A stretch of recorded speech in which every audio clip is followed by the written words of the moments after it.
Ladies and gentlemen, please welcome the chairman of the Munich Security Conference, Ambassador Christoph Heusgen.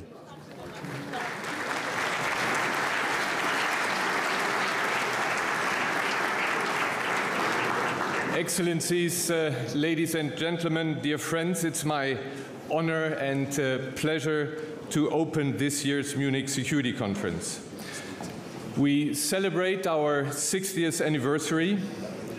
For 6 decades, we have tried to provide you with a platform to search for peace through dialogue, our motto.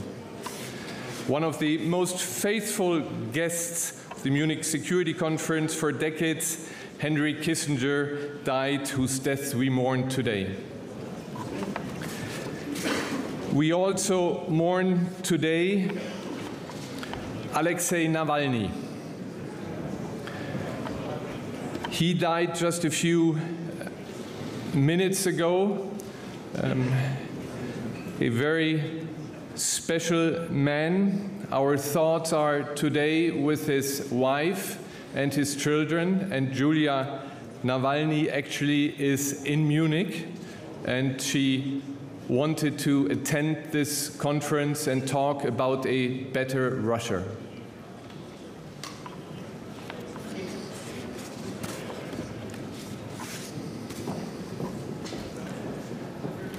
"60 years of Munich Security Conference in Munich and Bavaria. We are grateful to the citizens and to the city of Munich and the state of Bavaria for hosting the MSC, for supporting us and our guests. I would like to also express my gratitude to the many partners, our broadcaster Bayerischer Rundfunk and BR24, and I would like to also express my gratitude to my wonderful MSC team. Minister President Markus Söder, thank you for hosting us again on our 60th anniversary, and may I ask you to take the floor.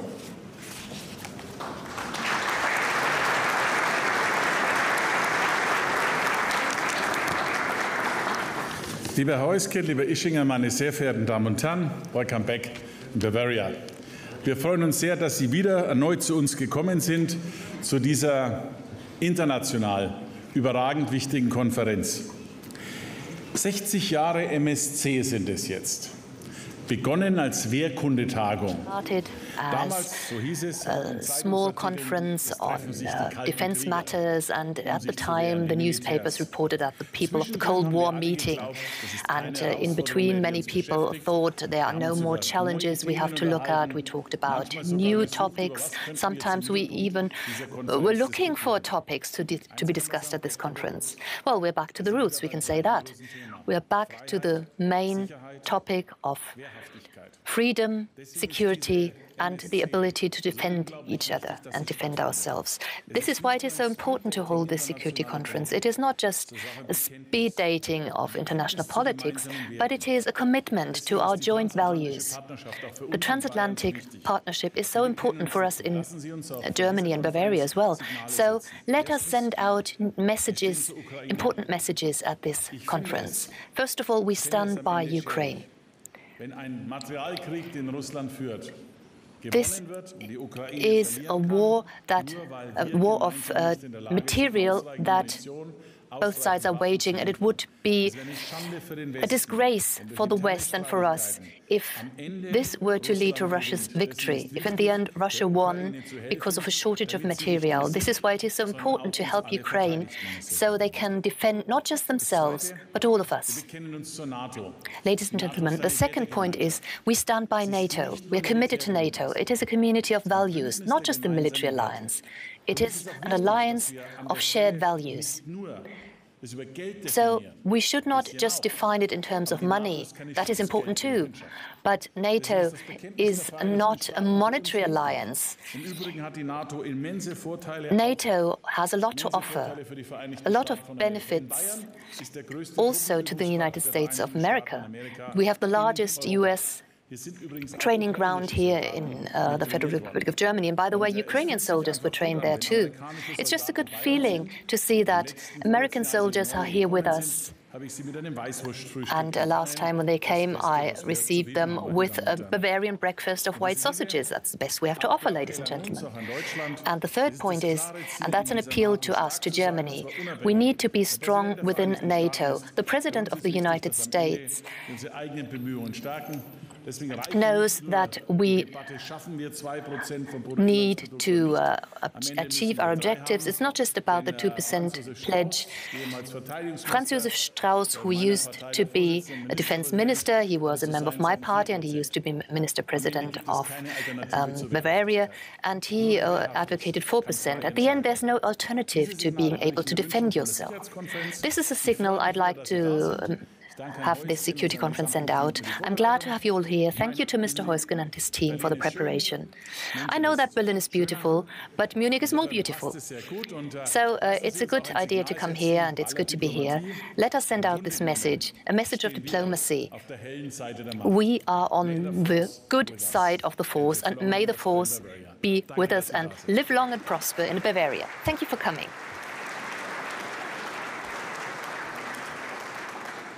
Thank you, Minister President. If you ask people to describe the state of the world, you hear a lot of doom and gloom. And we have reflected this in our Munich security report titled Lose-Lose. But we have put a question mark. We don't resign to doom and gloom.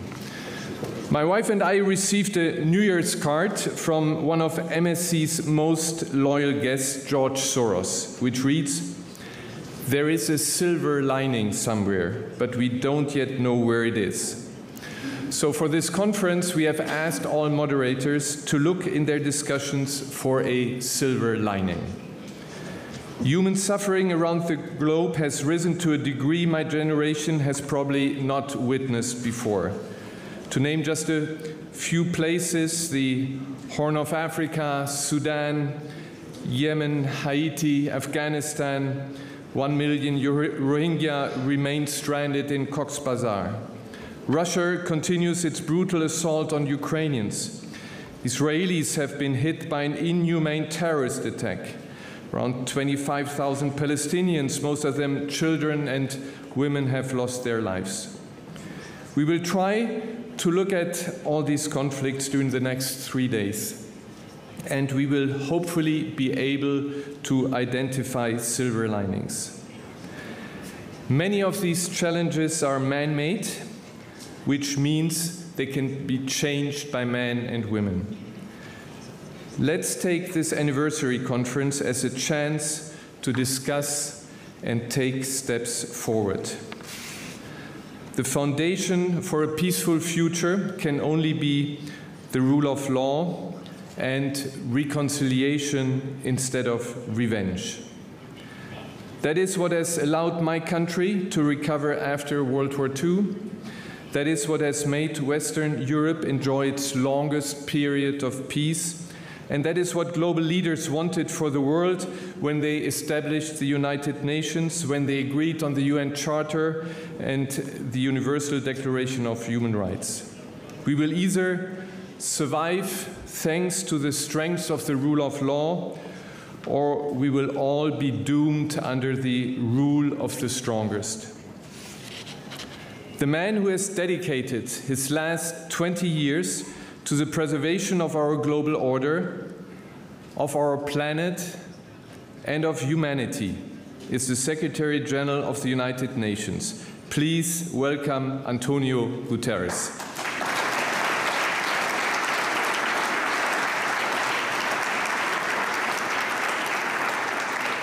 António, before you take the floor, I would like for you and all guests to listen to the Adagio, composed by Fanny Händel-Mendelssohn, sister of Felix Mendelssohn Bartholdy. Maestro Daniel Barenboim, the only person who holds both the Israeli and Palestinian citizenship, was so kind to send to Munich a string quartet from his West Eastern Divan Orchestra that Daniel co-founded together with Edward Said. We will listen to his son Michael, Asif Binis from Israel, Hisham Khoury from Palestine, and Mohamed Hiber from Algeria/Tunisia, who replaced Cindy Mohamed at last minute from Egypt. Daniel Barenboim, the West Eastern Divan Orchestra, and this quartet have one compassion: to strive for peace and equality in the Middle East. They don't despair. There is always a silver lining.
Ladies and gentlemen, please remain seated. The main program will continue momentarily.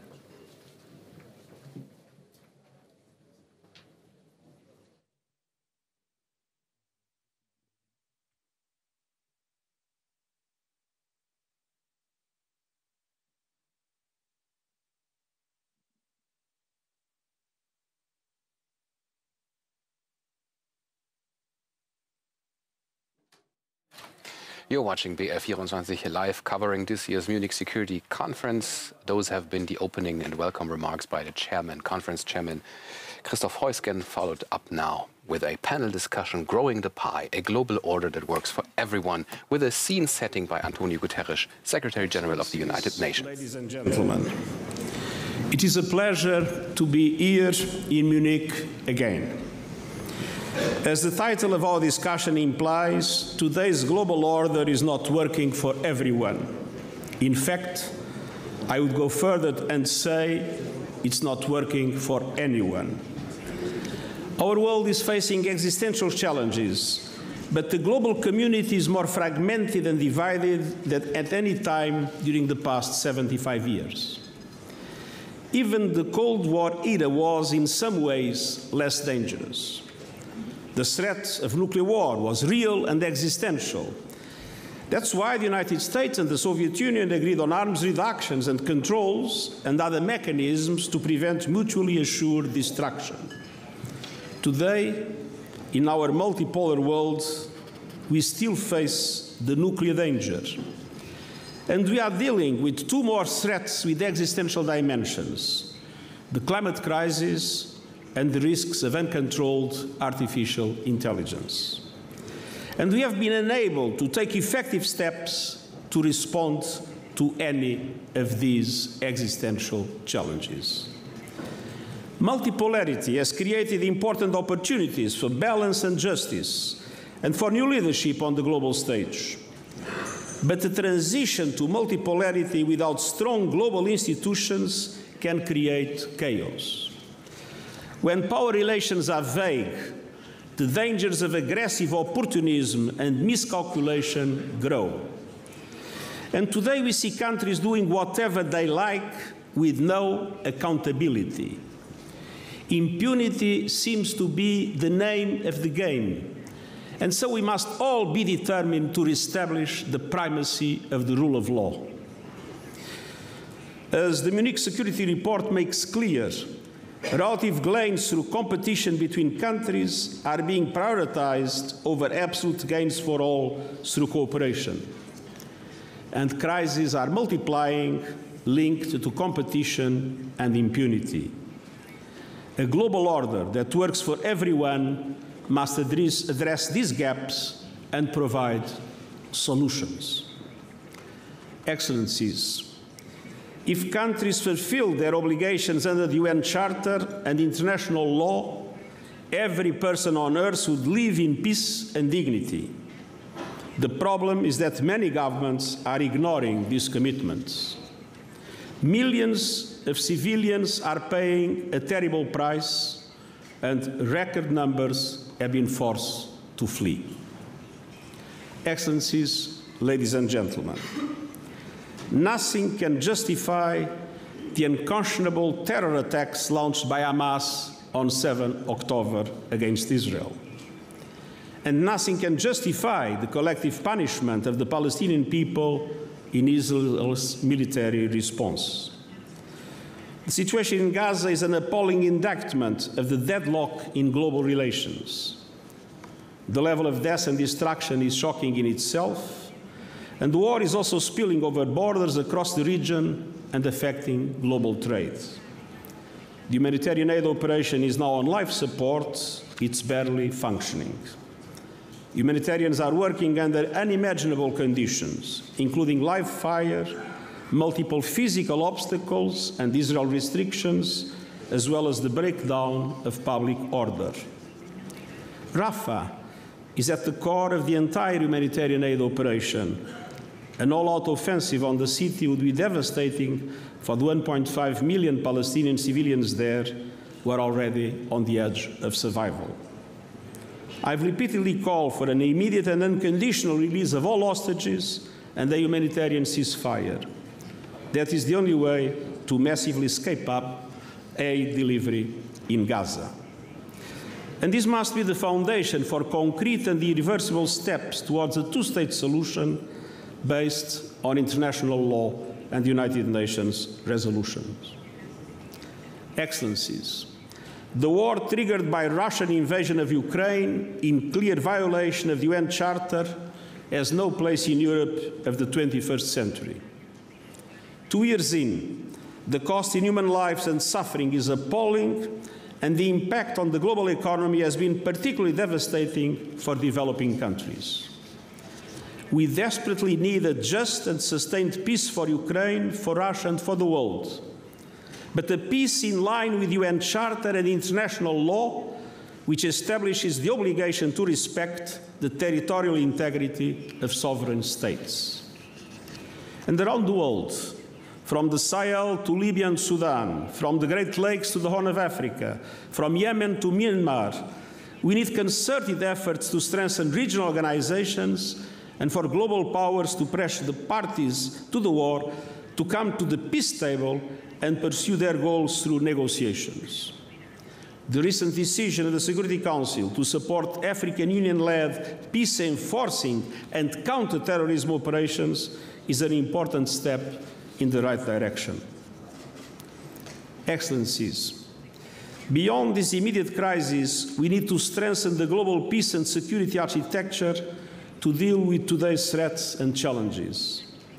Those who drafted the UN Charter did not conceive of the climate crisis, artificial intelligence, or cyber weapons. The new agenda for peace, to be discussed at the Summit of the Future in September, aims to update our collective security systems based on a more networked and inclusive multilateralism for a world in transition.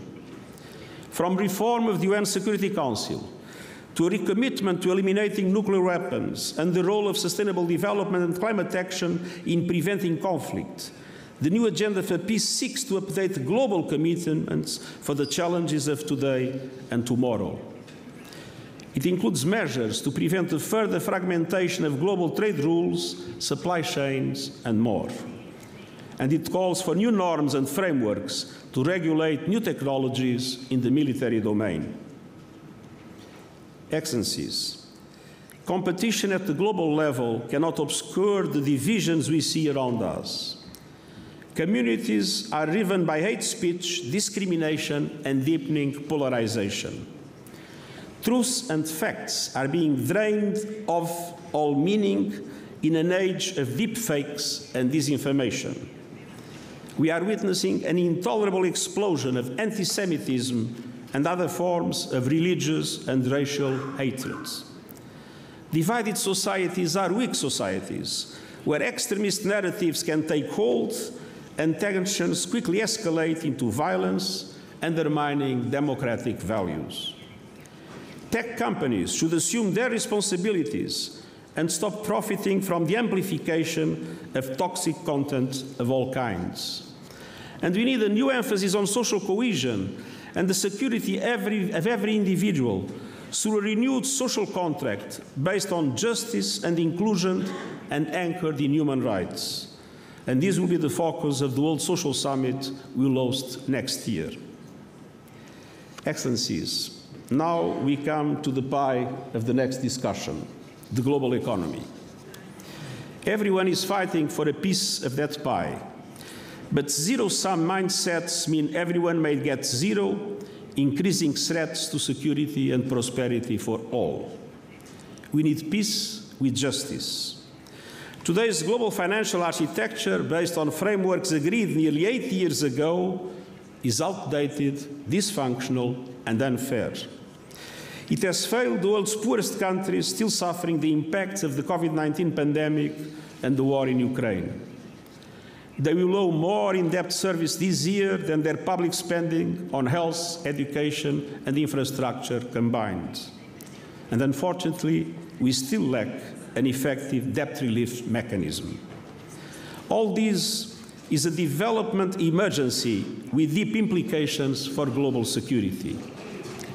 We need urgent action in two areas: a stimulus of $500 billion annually in affordable long-term finance for developing countries to invest in the Sustainable Development Goals as endorsed by the UN General Assembly in September. And we are working with a small group of heads of state to champion and monitor its implementation. And we need a new Bretton Woods movement to reform the global financial architecture so that it corresponds to today's global economy and is able to create a true global safety net, in particular for developing countries drowning in debt. The Summit of the Future will consider the need for deep reforms to make these institutions and frameworks truly universal and inclusive and based in the rule of law. This is essential to create a global economy that works for everyone, everywhere. Excellencies, finally, we must end our war with nature. The climate crisis is gathering pace. Last year was the hottest on record. It would be the coolest for many years to come. The next few years are decisive. Emissions must have peaked by next year, 2025, and must fall by 45% by 2030. We have the tools. We know what to do. We need to progressively phase out fossil fuels and promote a just and equitable transition to renewable energy, led by the G20 countries that are responsible for 80% of global emissions. The next 2 years must see ambitious national determined contributions, national climate plans from every country covering every sector. And we also need to triple global renewable energy capacity, double energy efficiency by 2030, and unlock the necessary finance for developing countries from public and private sources so that they can meet the growing demand for electricity with the infinite clean energy of renewables. All financial commitments made by developed countries in support of climate action, both in mitigation and adaptation, must be met. Excellencies, it is clear that our world is in deep trouble. Global governance in its present form is entrenching divisions and fueling discontent. We must work based on justice with renewed urgency and solidarity.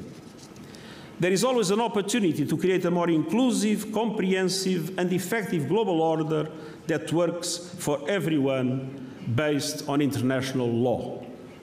A safer world and a bigger pie for all. That is the objective of the UN Summit of the Future in September. Let's seize the opportunity, and I thank you.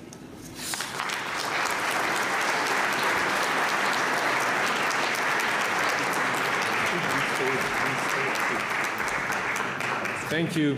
Thank you very much, Secretary General, for your speech. And I think everybody here is behind me supporting you for the Summit of the Future, for the goal to have establish a global order that works for all. I'm now very happy to announce the panelists of our first panel today at the Munich Security Conference, and I'd like to welcome Mia Mottley, the Prime Minister of Barbados. Thank you very much for joining us for a second time, please. I would like also to welcome Nanu Akufo-Addo, the President of Ghana, who is a regular, and thank you very much for again joining us here in Munich, Mr. President.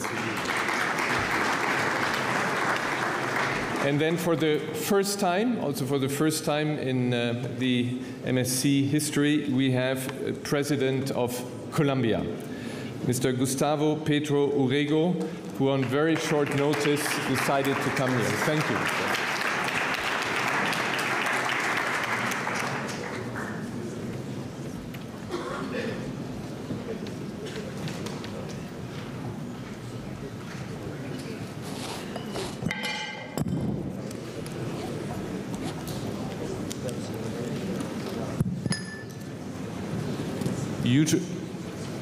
Usually at the Munich Security Conference, we have in the last days cancellations. In this case, the ambassador of Colombia called me 2 days ago to say the President of Colombia wants to come and join you here. And we are very grateful that you took this long journey to come here. Mr. President, I would like to go back to the theme of the opening, the question of reconciliation. You heard the orchestra, the quartet, and you come yourself from a country that many citizens were victims of terrorism. And in your country, you chose the way, the pathway also to reconciliation. And when we see the many conflicts that we have, and we had at our kickoff session on Monday, the foreign minister of Rwanda, who told us about after the genocide that happened, they chose the way of reconciliation instead of revenge. Can you tell us a bit how Colombia has managed, and also on your views for an international summit for peace? Bien, gracias. Thank you very much. En un mundo que habla in a es world de guerra, that talks about war, Colombia está hablando de Colombia paz. speaks about peace. Y no es la primera And vez. it's not the first time. Nosotros tenemos un We conflicto have a conflict, armado que pasa por an fases de la armed historia y que ya conflict that completa has been with us 75 for años. 75 years. Se viste de ropas diferentes, It pero has permanece. different colors, but it's still with No hay us. nación It en el changes, mundo que but se it's pueda always there. sostener, There's construir, no country that you matándose can a sí build up misma durante when people 75 kill años. themselves during 75 years. Why? En el fondo, Well, porque somos uno de los because países we are más one of the desiguales socialmente del mundo. one of the countries Heredamos un régimen que fue la esclavitud. that is so unequal. Hacia el We siglo have XVI, pocos países slavery americanos regime that we teníamos un inherited, régimen oprobioso and de esclavitud. we had slavery in our country, and we kept these anti-democratic structures in our economy, in our mentality, in our society. So, if you want to know what I think about reconciliation and how we can project this idea on a planetary level, then I have to say that we have to build social justice. And we have said this so many times, it's not a new idea, but Colombia could find peace step by step during the last 30 years. And I will tell you a statistical example. One of our cities had 400 homicides per 100,000 citizens. It's 16 today. It's still high, but it's lower than 25 or 30 years ago. So how can you achieve this appeasement? With jails?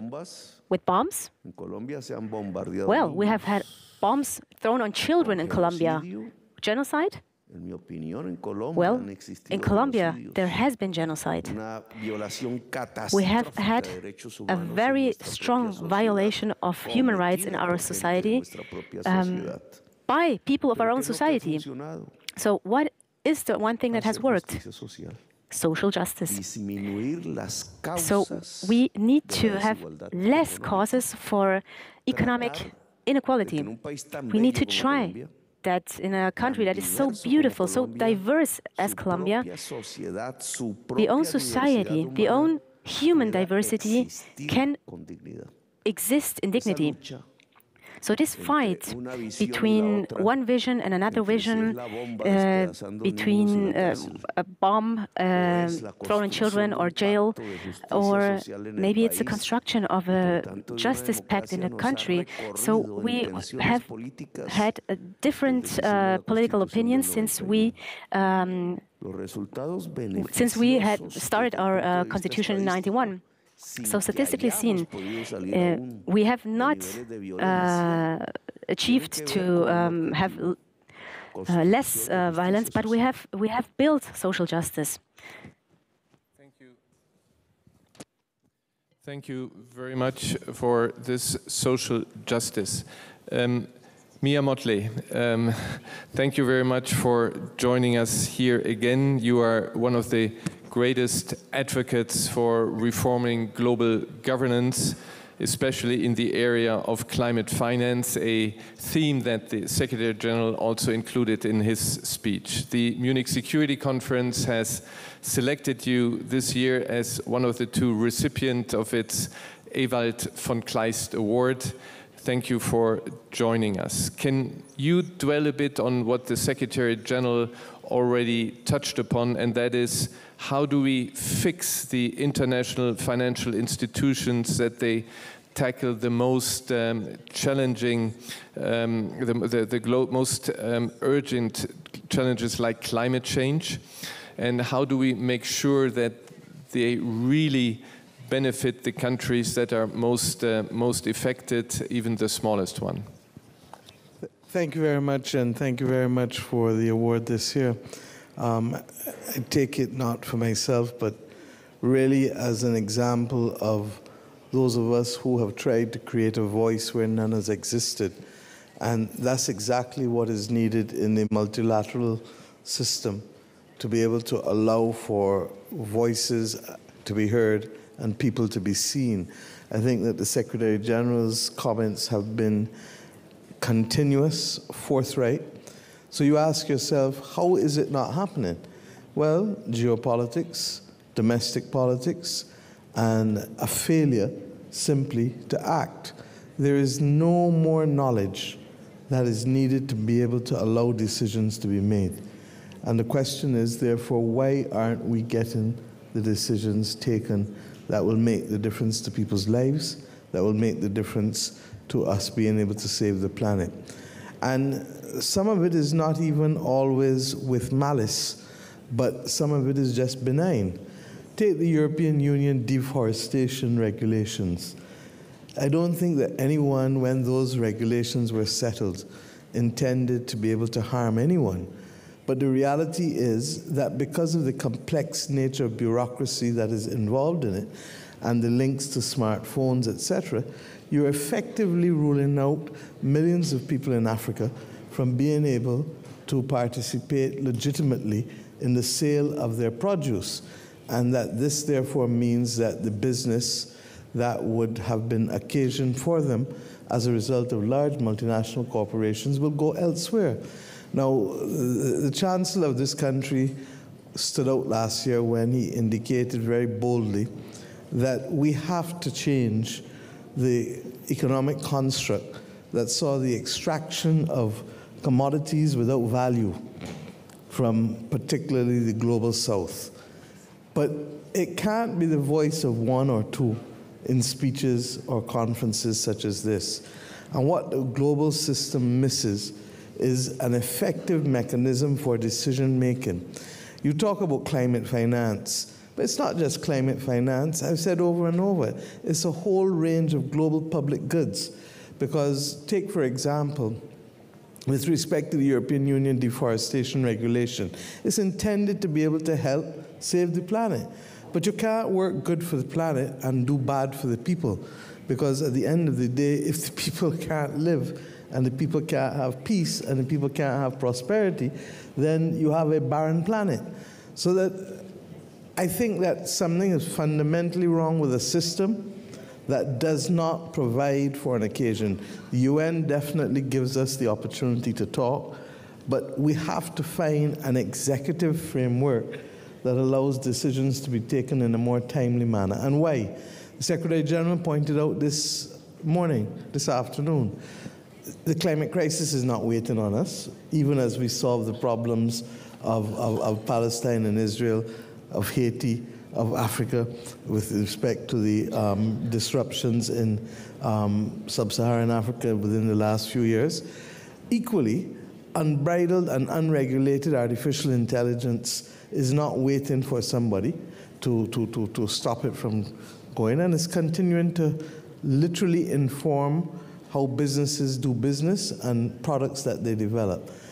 We cannot afford the luxury anymore of a failure of regulation and a failure of decision making. And too much, regrettably, is as a result of geopolitics and as a result of domestic politics. And by the time we wake up and are ready to do it, the consequences may be too far and for us to bring back. Thank you for this so clear demand for effective mechanisms.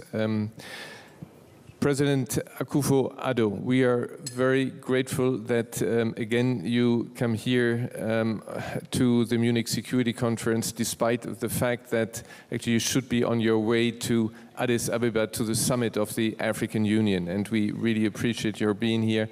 Picking up of what the Prime Minister just said, can regional organization, can the African Union work closer together, coordinate their political will more so that they are more effective in actually seeing to it that what Mia Mottley asked for is implemented? Can the African Union coordinate better also other continents so that when the summit of the future happens, there is more countries speak with one voice, like the EU is speaking with one voice on many occasions?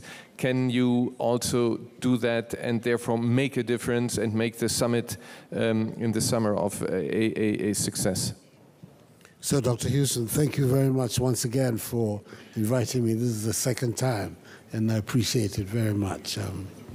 Congratulate you also on your 60th edition.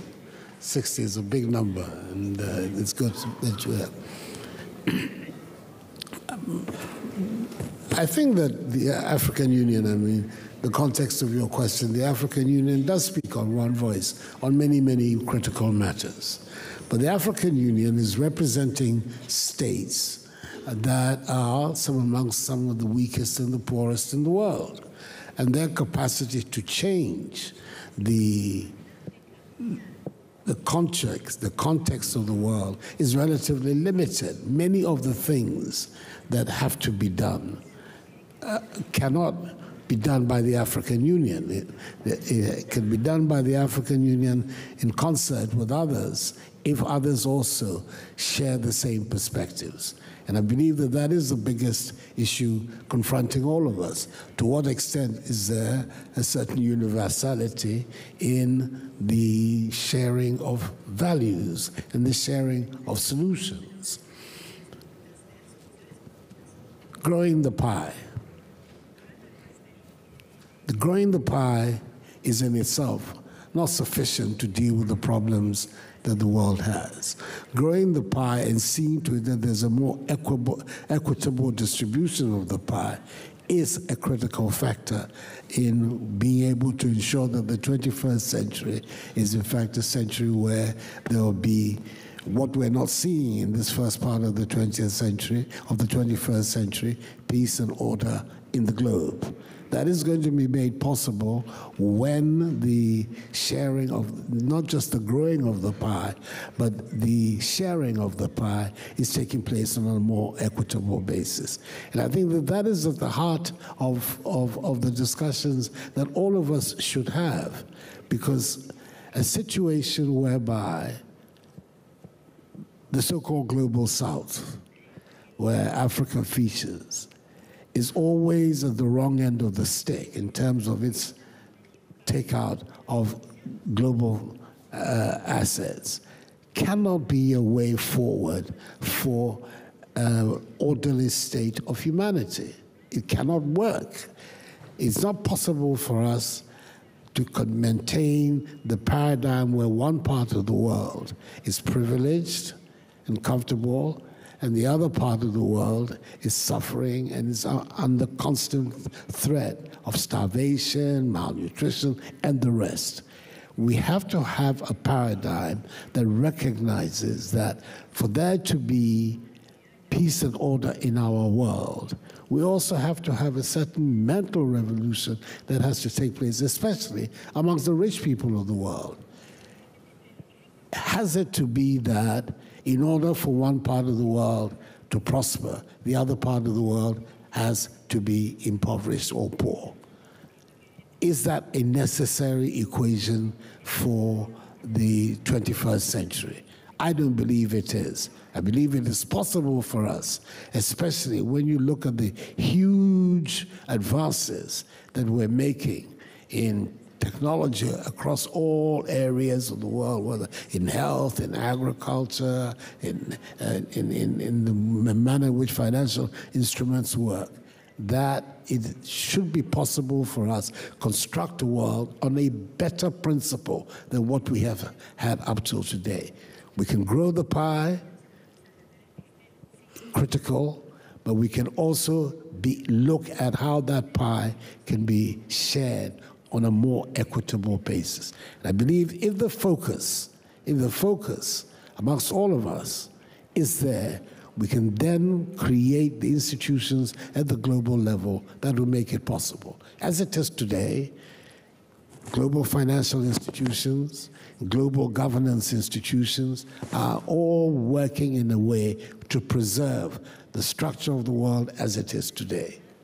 And it has turned out not to be a very satisfactory world because of the manner in which these institutions work. So if indeed our goal is to create a pie that works for everyone, then the reform of these global institutions has to be an imperative necessity for our time. When I'm talking about the manner in which the Security Council works and United Nations work, we're talking about how the Bretton Woods institutions, IMF, World Bank, the multilateral development organizations work. There is the need for some fundamental reforms in the way in which these organizations work. I mean, we are seen in our own eyes, for instance, as far as the Security Council, which is meant to be the principal organ for the maintenance of international peace and security, has become paralyzed by its very structure and nature. The body that should be taking the most prominent role in trying to bring these various wars to bear cannot, because the main protagonists of these wars are the veto-wielding powers of the Security Council. That cannot be a satisfactory way in which this world can work. And we see it in other areas of the global system. So the question then comes back, and it's the same. The African Union, in many, many cases, has found it possible, and indeed necessary, to speak with one voice on critical matters. But its interlocutors, are these interlocutors also prepared to find a way to meet the African Union halfway, to be able to deal with these issues, these fundamental issues of the reform of because the global financial architecture, for instance, is a major barrier to the ability of the states of Africa to be able to participate in growing the pie in an effective manner. So that would be my response. Well, thank you very much, Mr. President. Before we turn to the public, Secretary General, can I ask you a question? I think when you listen to the two presidents, the Prime Minister, they totally back what you have said before, what you asked for. Now, when you go to the streets of Munich or probably most of the cities in Europe, and when you say there is this summit of the future coming, which is really the one summit that is key also on the way to implement sustainable development goals, you'll have many people who don't know about this, and somehow it is not in daily politics. You were a Portuguese politician, 20 years ago. You know about domestic politics. How do we succeed in having the topics that were mentioned here, the topics that are the key topics for this world, for this planet to survive? How do we get this in the daily political life, on the agenda of day-to-day politics, also nationally? Well, I think it's very important to do our best to avoid the kind of technocratic political language that nobody really understands, and to speak in a way that everybody can be able to analyze the problems that exist and to fight for the solutions that are necessary. Let us speak in relation to some of the issues that were raised here. The importance of the rule of law. we live in societies that are more and more polarized, more and more divided. We live in a continent where war came back. So we need to be able to explain the importance of human rights and the importance of the rule of law based on the problems that we are facing in our own societies, the polarization, and on the fact that war came back to Europe. On the other hand, when I was Prime Minister, as you mentioned, we lived in the glorious moment of globalization. And we thought globalization would solve all problems. And it's true that inequalities were growing in relation to people, but in relation to countries, developing countries were catching up. And until very recently, Africa, for instance, for 10 years was the continent in which the growth rates were higher. But we need to be able to explain, when we discuss how important it is to reform the international financial system, we need to be able to explain to people what has happened in a way that people can understand. Now, here in Germany, as in Portugal, when the COVID came, we were able to print a lot of money to support the populations. And the United States printed more than $1 trillion. And all developed countries were able to print money. Developing countries could not print money, so they increased their debt. And how they increased their debt, when afterwards the war in Ukraine came, prices went up, interest rates went up, and they are now in a terrible debt trap. Now, we can explain this to people looking into the family economy. What has happened to the world is exactly what has happened to some of the families that live in our societies, that have their mortgages, that now pay higher interest rates, that have seen prices go up more quickly. And to make them understand that if these problems we are facing in our societies, I'm talking now about Europe, are dramatic for many of us, to the extent that populists are making a lot of success, as we know, in their campaigns, they are even much more dramatic to countries that could not have the instruments of support of populations that we have in our own societies. I think we need to translate our wish to reform the Security Council, to reform the Bretton Woods system, to reform the international financial architecture into things that people can understand because they are related to their daily life. Unfortunately, most of the political debate is a political debate in such a way that people do not understand. And then come the populists with very simple ideas that are totally wrong, that will lead to no solution, but that people understand and tend to follow with the threats to our democracies that we are witnessing now everywhere. I wonder if I can come in here, because the Secretary General has made a very relevant point about keeping communications simple.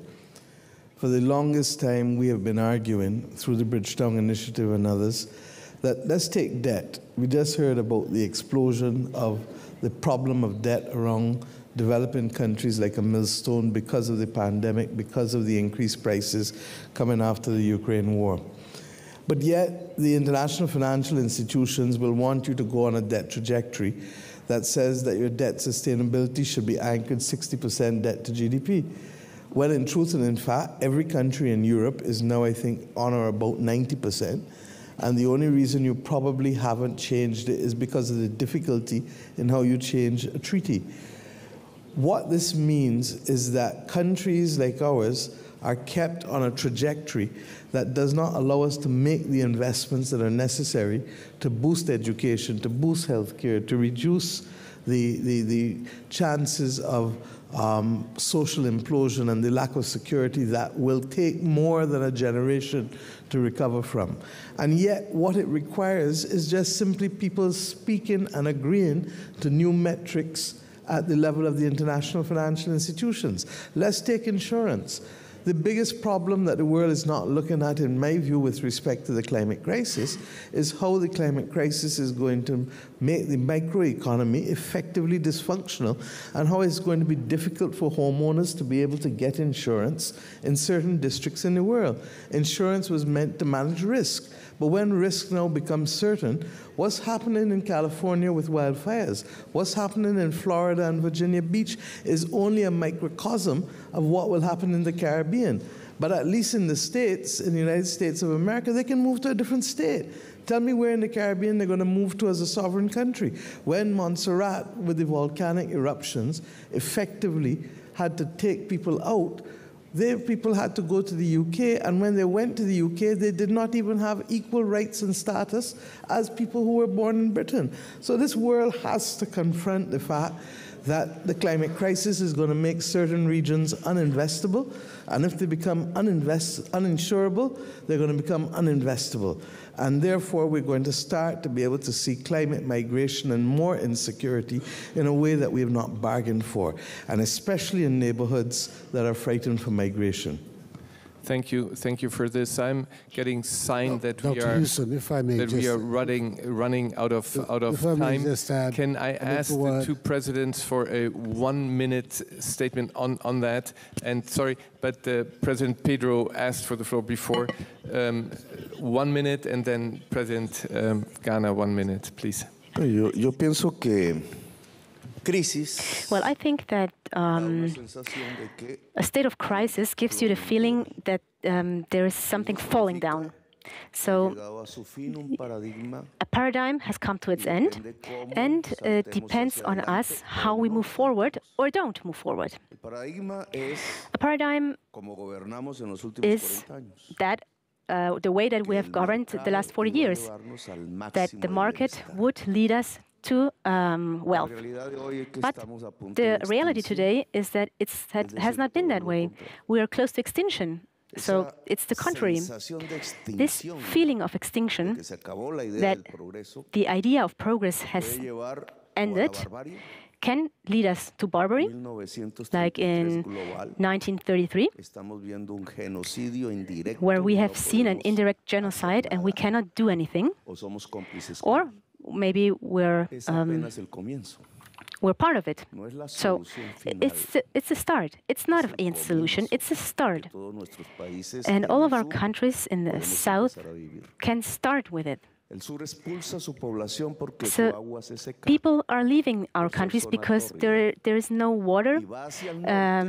We have drought, and people move to the north, and then we see that there is more water there because the ice is melting. But behind the crisis, we have the climate crisis, and caused by the market. And this leads to barbary.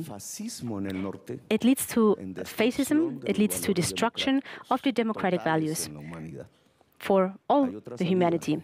There is another way out, a possible way out, which could be a democratic pact. Africa and South America, we both have a very, very big potential for clean energies, the biggest potential in the world. And we can see it as a pact. So maybe you have the chimney that throws out CO2 and has led us, or is leading us, to barbary, and we have the clean energy. So what can we do? Will we go to war? Will we throw bombs? Or will we sign a democratic pact between North and South, between humanity? With strengthening another paradigm, that is that market alone will not lead us to wealth. It will lead us to abysm. So we need a really public force, and this public force needs to be global. It cannot be national. So a public global force, a democratic force, and that means the change of the relationships, of the power relation. So if we want to maintain our current situation, then we would measure power, like how many bombs has someone or planes. But another way would be to see votes. Today we have voted against war. So why don't they listen to us? Because they have more planes? That would lead to barbarism. More vote is democracy, civilization, and humanity. Thank you for this. Unfortunately, President Heusgen, we have to stop because our program is running already a bit late, and we have to stay on time. So I think that also the President of Colombia spoke also on behalf of you. So thank you very much for this. Mr. Secretary General, please leave for New York via Africa with the feeling that you have a lot of support for the success of the Summit of the Future. It is as urgent as ever. We need this effective multilateralism. Thank you very much for coming. Thank you to the President. Thank you for the Prime Minister for being here.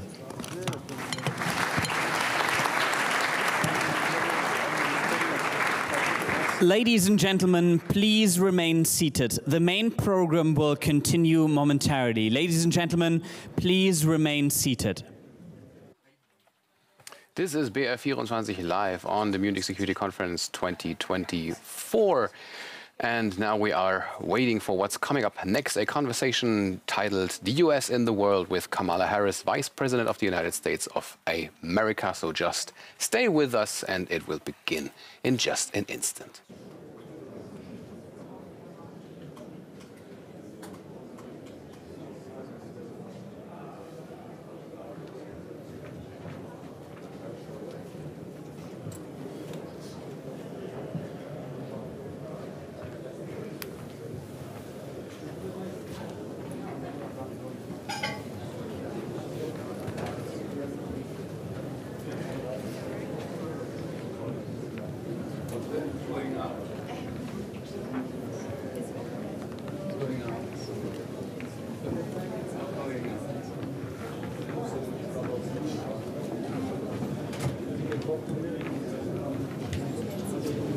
Ladies and gentlemen, please take your seats. We'll continue with the main program momentarily. Please take your seats now.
Ladies and gentlemen, can I please have your attention? Please take your seats. Hey, Chris Coons, please take your seat. Wonderful that you are here.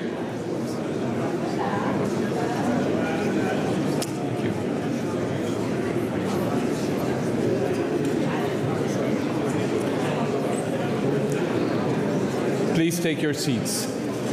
Ladies and gentlemen, it's my sincere pleasure and honor to welcome the Vice President of the United States, Kamala Harris. It's the third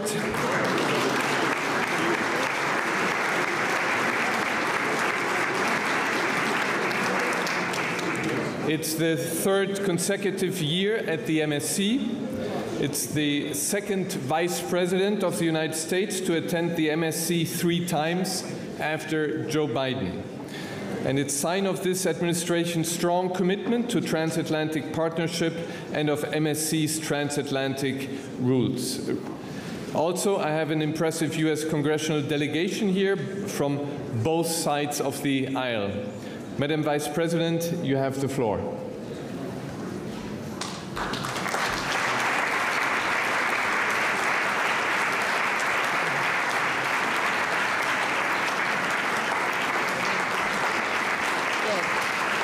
Good afternoon. Good afternoon. Thank you. Thank you. Thank you, Christoph. Thank you. Thank you for your leadership. Before I begin today, we've all just received reports that Alexei Navalny has died in Russia. This is, of course, terrible news, which we are working to confirm. My prayers are with his family, including his wife, Yulia, who is with us today. And if confirmed, this would be a further sign of Putin's brutality. Whatever story they tell, let us be clear, Russia is responsible. And we will have more to say on this later. As Christoph said, this is my 3rd time here, and I'm honored to be with so many friends. This year, we gather amid an increased instability and conflict in the Middle East.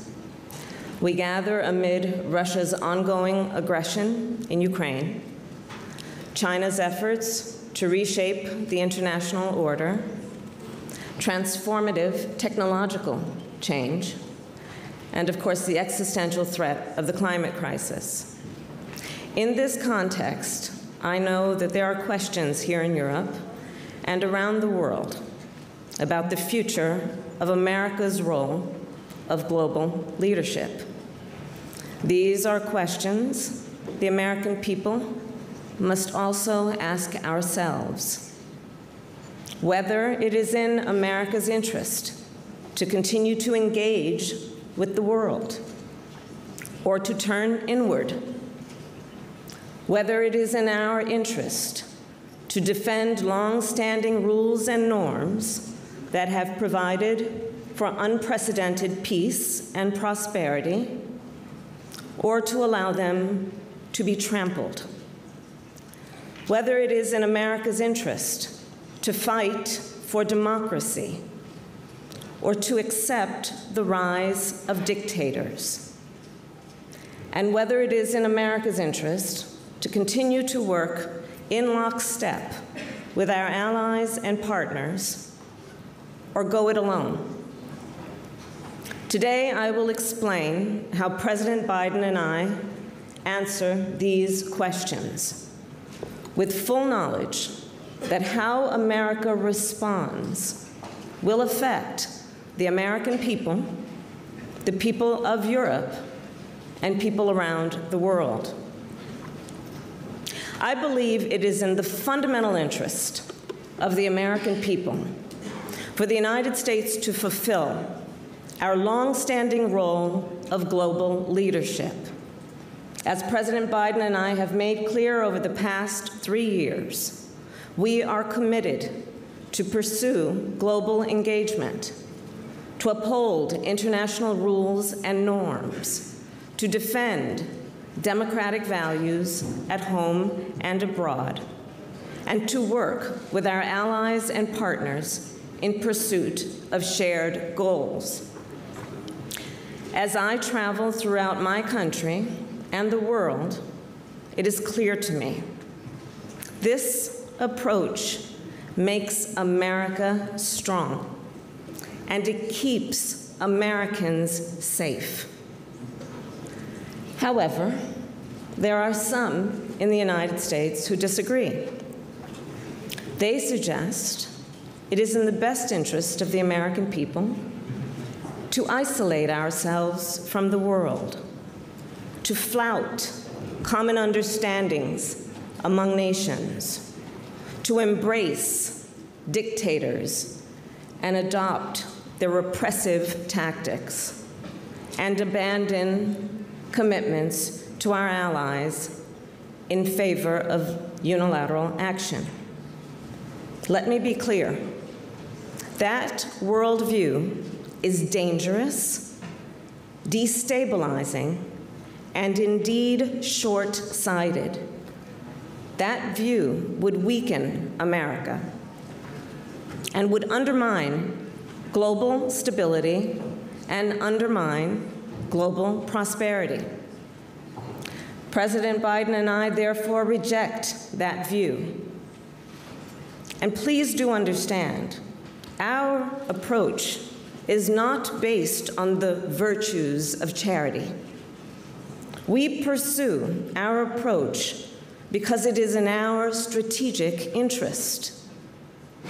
I strongly believe America's role of global leadership is to the direct benefit of the American people. Our leadership keeps our homeland safe, supports American jobs, secures supply chains, and opens new markets for American goods. And I firmly believe our commitment to build and sustain alliances has helped America become the most powerful and prosperous country in the world. Alliances that have prevented wars, defended freedom, and maintained stability from Europe to the Indo-Pacific. To put all of that at risk would be foolish. President Biden and I have demonstrated there is a smarter way. When it comes to America's national security, our approach starts with our historic direct investment in the working people of America, an investment which has helped build a resilient and innovative economy.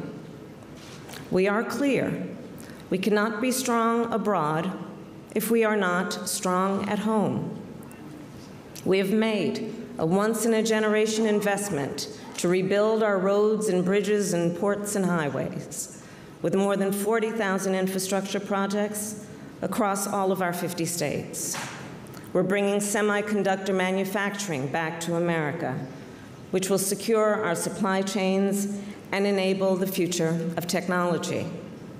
And we have invested $1 trillion to address the climate crisis and build a new clean energy economy, reduce emissions, and meet our global climate commitments. Our economic vision has ensured America's economy remains the strongest in the world, with historic job creation, historic creation of small businesses, and broad-based economic growth. And over the past 3 years, backed by this strong track record at home, we have implemented our national security strategy. In the Indo-Pacific, we have invested heavily in our alliances and partnerships and created new ones to ensure peace and security, and of course, the free flow of commerce. We have responsibly managed competition with China, standing up to Beijing when necessary, and also working together when it serves our interest. In the Middle East, we are working to end the conflict that Hamas triggered on October 7th, as soon as possible, and ensure it ends in a way where Israel is secure, hostages are released, the humanitarian crisis is resolved, Hamas does not control Gaza, and Palestinians can enjoy their right to security, dignity, freedom, and self-determination.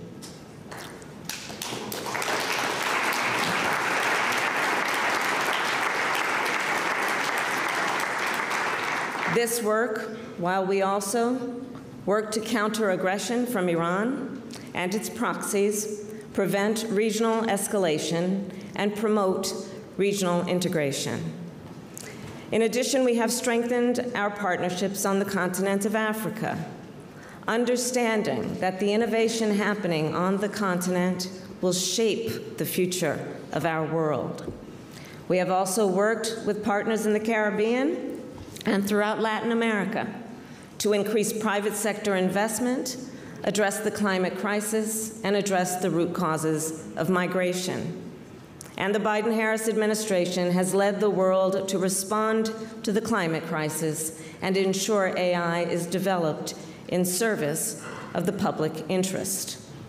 We have also worked to advance and uphold rules and norms for outer space and to empower women around the globe. And here in Europe, we have joined forces with our friends and allies to stand up for freedom and democracy.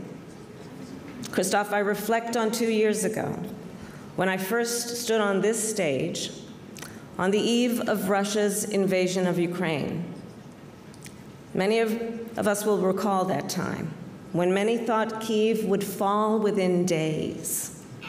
Yet the skill and the bravery of the people of Ukraine, along with the leadership of President Zelensky and the 50-nation coalition the United States has led, has allowed Ukraine to achieve what so many thought was impossible.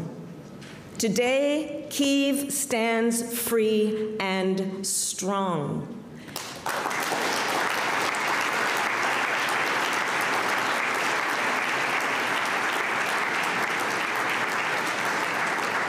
The world has come together with leadership from the United States to defend the basic principles of sovereignty and territorial integrity, and to stop an imperialist authoritarian from subjugating a free and democratic people. Make no mistake, Putin's war has already been an utter failure for Russia. Ukraine has regained more than half the territory Russia occupied at the start of the conflict, thanks in part to a massive supply of American and European weapons. The Russian military has suffered severe setbacks. It has lost 2/3 of its tanks and more than 1/3 of its fleet in the Black Sea.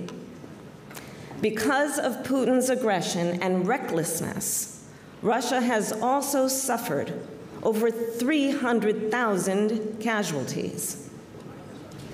Remember, that's more than 5 times what it lost in 10 years in Afghanistan.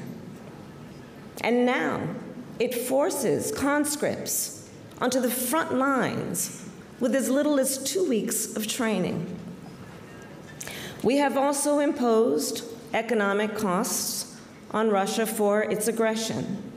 And together with our G7 partners, we have frozen Russia's sovereign assets and made clear Russia must pay for the damages it has caused to Ukraine. I applaud the recent $54 billion commitment the EU made to support Ukraine, on top of the more than $100 billion our European allies and partners have already dedicated. You have made clear that Europe will stand with Ukraine. And I will make clear, President Joe Biden and I stand with Ukraine.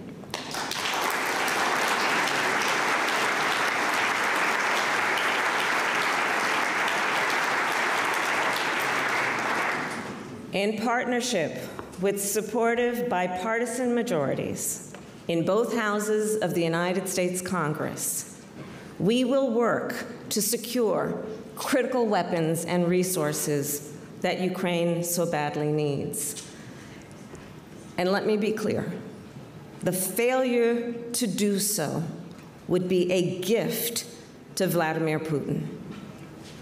More broadly, NATO is central to our approach to global security. For President Biden and me, our sacred commitment to NATO remains ironclad. And I do believe, as I've said before, NATO is the greatest military alliance the world has ever known. NATO was founded on a very simple premise. An attack on one is an attack on all. And when it comes to conflict between nations, NATO has deterred aggression against its members to the benefit of the security of the American people. For the past 75 years, NATO members have maintained this solemn pact, including on 9/11, when terrorists attacked America. And for the first and only time, NATO invoked Article 5, the Collective Defense Clause. And NATO stood by America's side. Nevertheless, recall, before the President and I took office, some questioned the usefulness of NATO, suggested it was, quote, obsolete. Some in my country also questioned the value of our commitment to NATO's collective defense and called for the withdrawal of U.S. troops from Germany.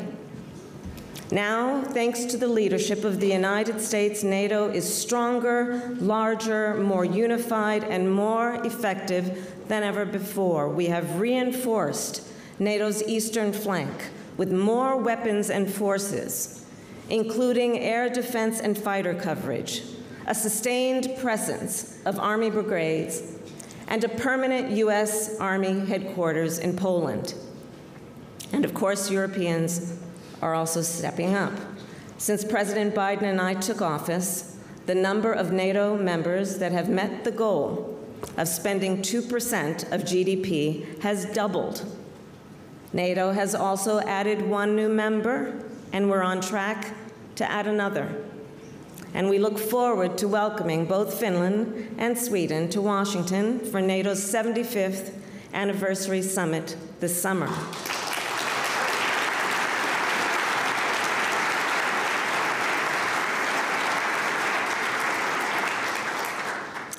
Around the world, we have made great progress. But ultimately, I do believe none of the gains we have made will be permanent unless we are vigilant. And let us remember, none of these gains were inevitable. I ask you, imagine if America turned our back on Ukraine and abandoned our NATO allies, and abandoned our treaty commitments.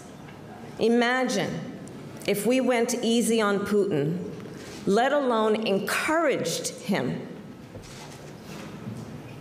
History offers a clue. If we stand by while an aggressor invades its neighbor with impunity, they will keep going. And in the case of Putin, that means all of Europe would be threatened. If we fail to impose severe consequences on Russia, other authoritarians across the globe would be emboldened. Because you see, they will be watching. They are watching and drawing lessons. History has also shown us, if we only look inward, we could not defeat threats from outside. Isolation is not insulation. In fact, when America has isolated herself, threats have only grown.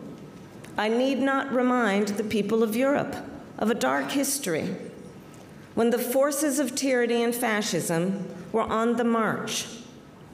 And then America joined our allies in defense of freedom and to safeguard our collective security. So I'll close with this. In these unsettled times, it is clear America cannot retreat.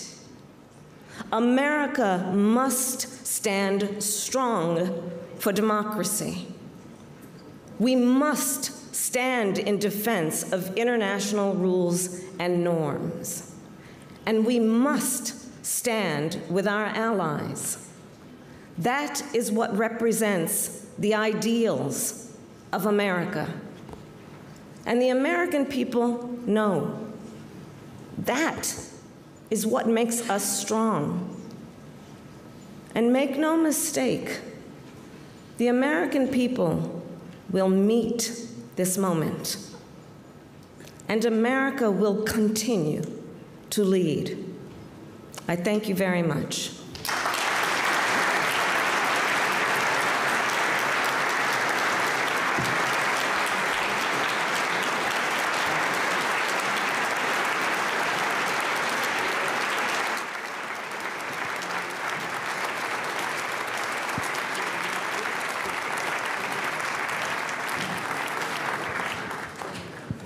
Thank you very much, Madam Vice President, for these strong words, for this strong commitment to NATO. And tonight we will honor again one of the strongest Republicans who has been here with the Munich Security Conference for many, many years, John McCain. I think if he were to listen, and his wife is here, would be very grateful for your bipartisan words.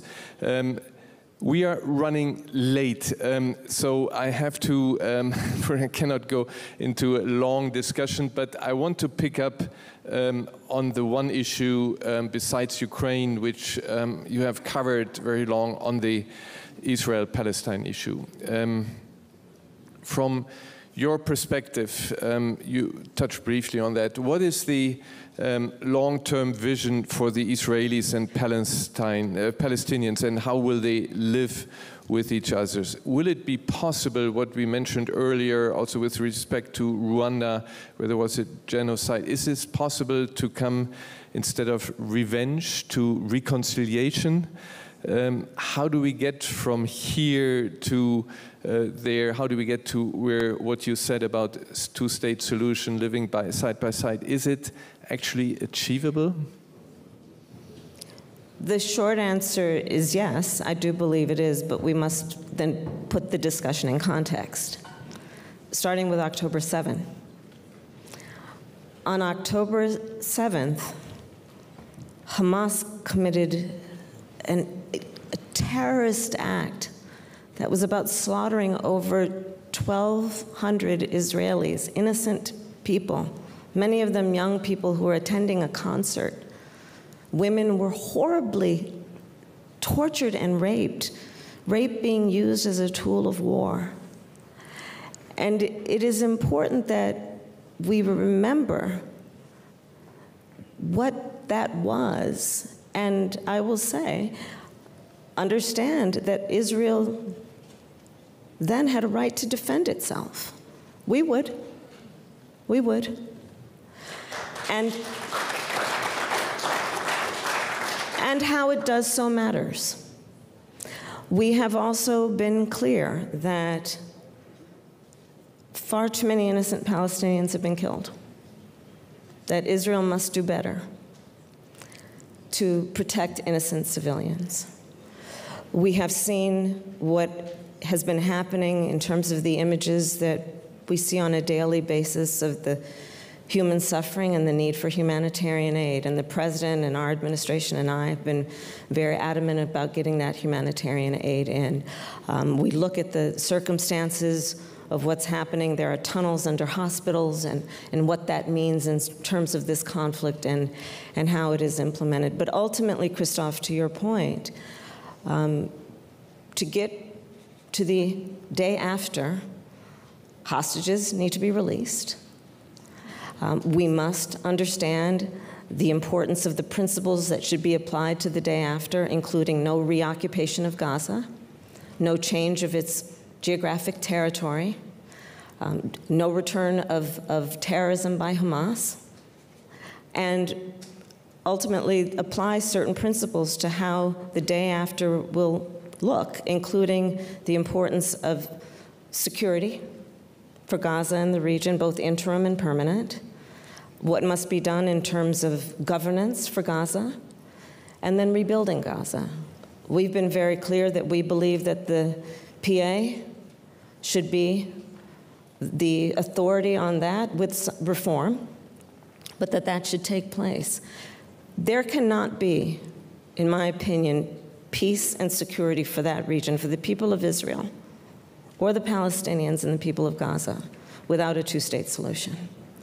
And we cannot give up on that. But how we get there is going to matter. And most recently, just this week, actually, I was with the King of Jordan in my West Wing office in Washington.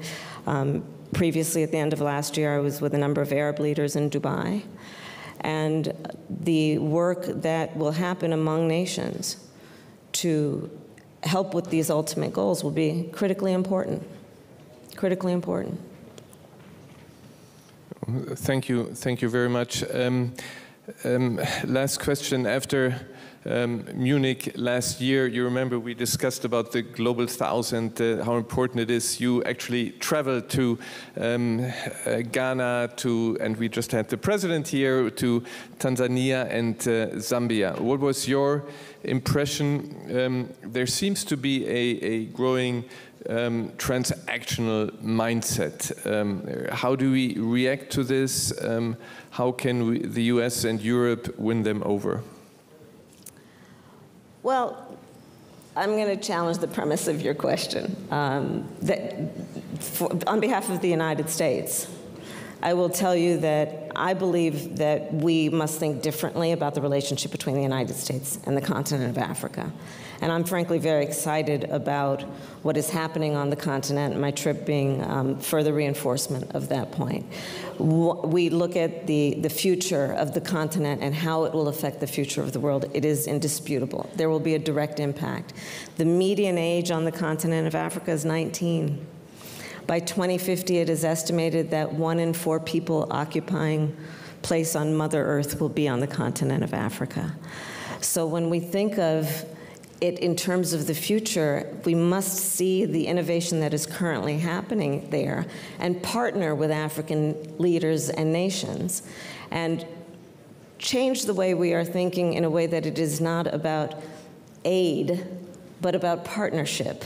Not what we do for the continent, but what we do with the continent and its leaders.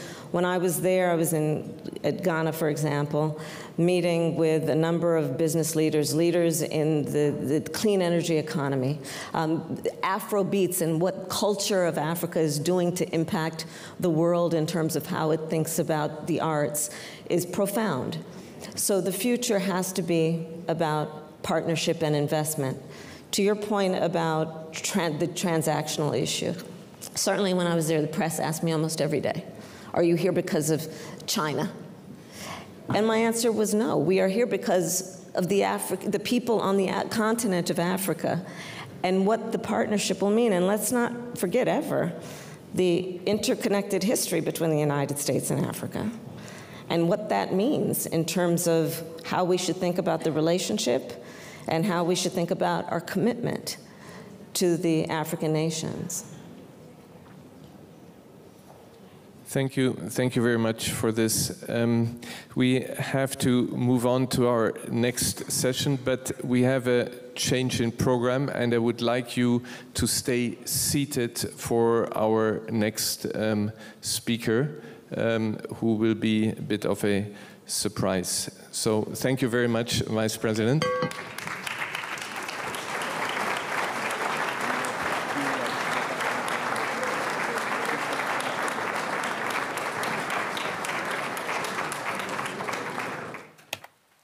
Welcome back. You're watching BR24 live on this year's Munich Security Conference, and what a ride so far. And joining me now to talk a little bit about it is our very own Thorsten Teichmann, live on the ground at the Hotel Bayerischer Hof, former longtime correspondent with our studio in Washington, D.C. Thorsten, let's quickly start things off with António Guterres, who opened the Munich Security Conference, and he was saying the world community has never been more fragile. What's your takeaway of this kind of somber picture he was painting at the beginning? Yeah, it was kind of a dark mood, wasn't it? He said the current security architecture is not working for anyone. I think that was a very bold sentence. Global community is more divided or more fragmented than ever before. And he said to the dangers of the Cold War that still persist, like nuclear annihilation. We have new threats, for example, uncontrolled artificial intelligence and climate crisis, especially in comparison to last year, where the Western community was very proud that the alliance against the Russian war against Ukraine is holding up and is looking very promising. This year it seems everyone is very cautious which road we are traveling right now. I'm sorry, Thorsten, I have to cut you off because there is a special guest on the Munich Security Conference. It is the wife of Alexei Navalny, who's we've got on short notice that he is dead since today, and so of course we go back onto the stage and we will be right back with you, Thorsten. Just stay with us. I'm sorry for this inconvenience. Thank you.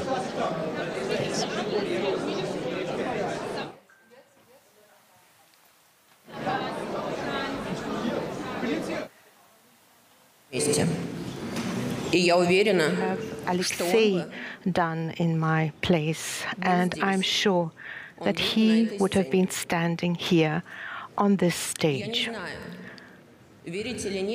I don't know, should we believe the terrible news we get? The news we get only from the official media, because for many years, and you know all this, we have been in this situation.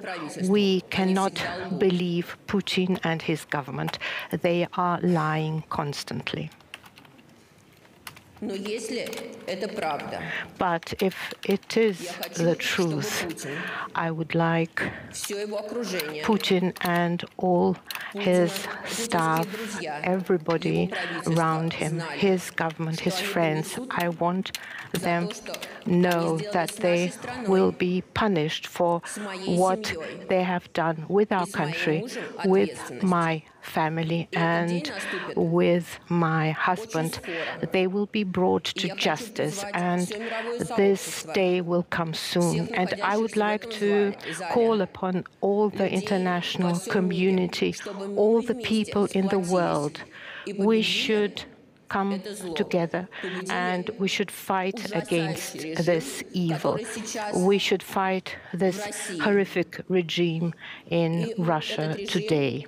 This regime and Vladimir Putin should be personally held responsible for all the atrocities they have committed in our country the last years. Thank you.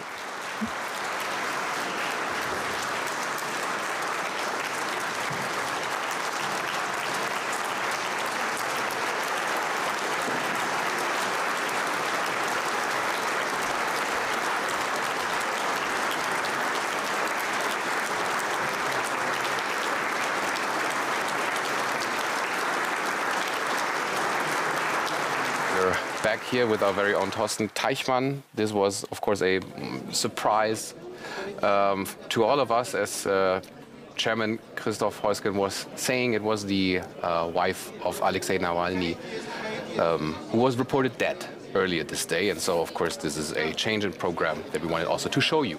But now back to what we were talking about, Thorsten. Let's move on to what was the Vice President Kamala Harris just saying. She made some very strong remarks about the leadership of the United States in the world. She was also mentioning the things the Biden administration changed within the U.S. She was saying the U.S. can't be strong in the world if the U.S. isn't strong at home. What's your impression? What impact will those words have? I'd like to go back actually to Yulia Navalny, and Mrs. Harris before said that if this proves true, that Alexei Navalny is dead, that would be just a further sign of Putin's brutality.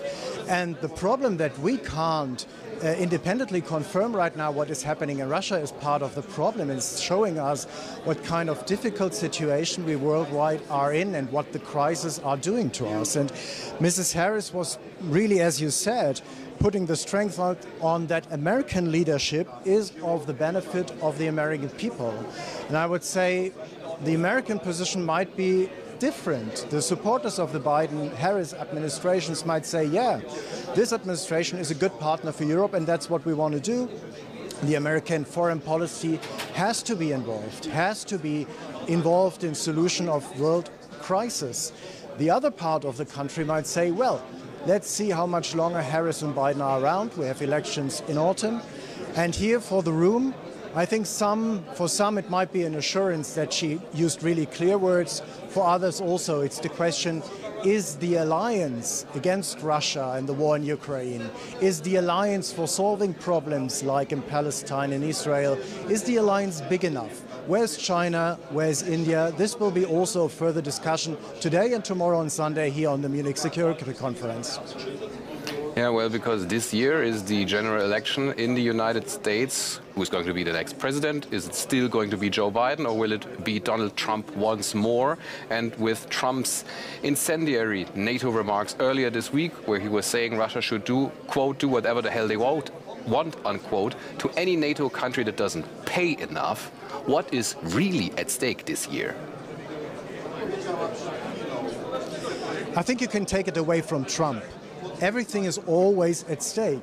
We are always in a situation where interests of different countries play into foreign politics. And the situation might be more dire right now that Trump might return, but it's just a wake-up call. I think Germany especially has profited from the system Putin for a long time. And now the question is, if the Americans can't any more support or more support for Ukraine, they're still the biggest supporters, Germany is second. If they can't do it anymore, is France, is Germany willing up to fit the bill and do even more that the war in Ukraine is fought back and that Ukraine is staying a sovereign country? With what you just said in mind, can the US still be an accountable ally for Germany and or Europe? I think so. I think this is our strongest partner in the Western world. Again, the question should be raised, is the Western alliance the only alliance that is working to solve the problems? Do we need more partners? I think this is stressed here always also by Heusgen, the leader of the Munich Security Conference, that in this multipolar world we need more partners. And also UN Secretary Guterres was stressing that if the current order isn't working for everyone and it is a lose-lose situation, we definitely have to change something. There might be reforms to UN, but there is also investment in developing and developed countries that is needed to have a security for everyone, I guess. Thank you so much for your time and your expertise, Thorsten Teichmann. And coming up next, the panel discussion off limits protecting international humanitarian law. You are watching BR24 live covering this year's Munich Security Conference, and we'll be right back after this.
You are watching BR24 live, covering this year's Munich Security Conference. And coming up next is a panel discussion titled Off Limits Protecting International Humanitarian Law. Stay with us. All right, please. Thank you. This is an answer that Netanyahu doesn't like, but I think that this is the right answer. So good afternoon, and thank you all for coming back in. This is a difficult session, let's make no mistakes about it. I expect we're only in February, but already I think we know what is the phrase of the year: double standards. And the application of international humanitarian law is at the core of that despair that I think many of us feel about double standards, the application of different standards in different situations. And I want to begin by us all reminding ourselves that this isn't just Ukraine and Russia, it isn't just the Middle East, but that we're all largely oblivious to the crises in Sudan, in Tigray, and elsewhere, where actually even more lives have been lost. Where I think beyond these terrible acts of where we see a loss of life on a vast scale, we also are reminded today by the tragedy of one brave man who has stood up for human rights and democracy in Russia. This is not the first time that the beginning of a Munich Security Conference has been surprised by a sort of bouquet from President Putin. 2 years ago, it was the eve of the intervention in Ukraine. Today, tragically, it's the news of the death of Navalny.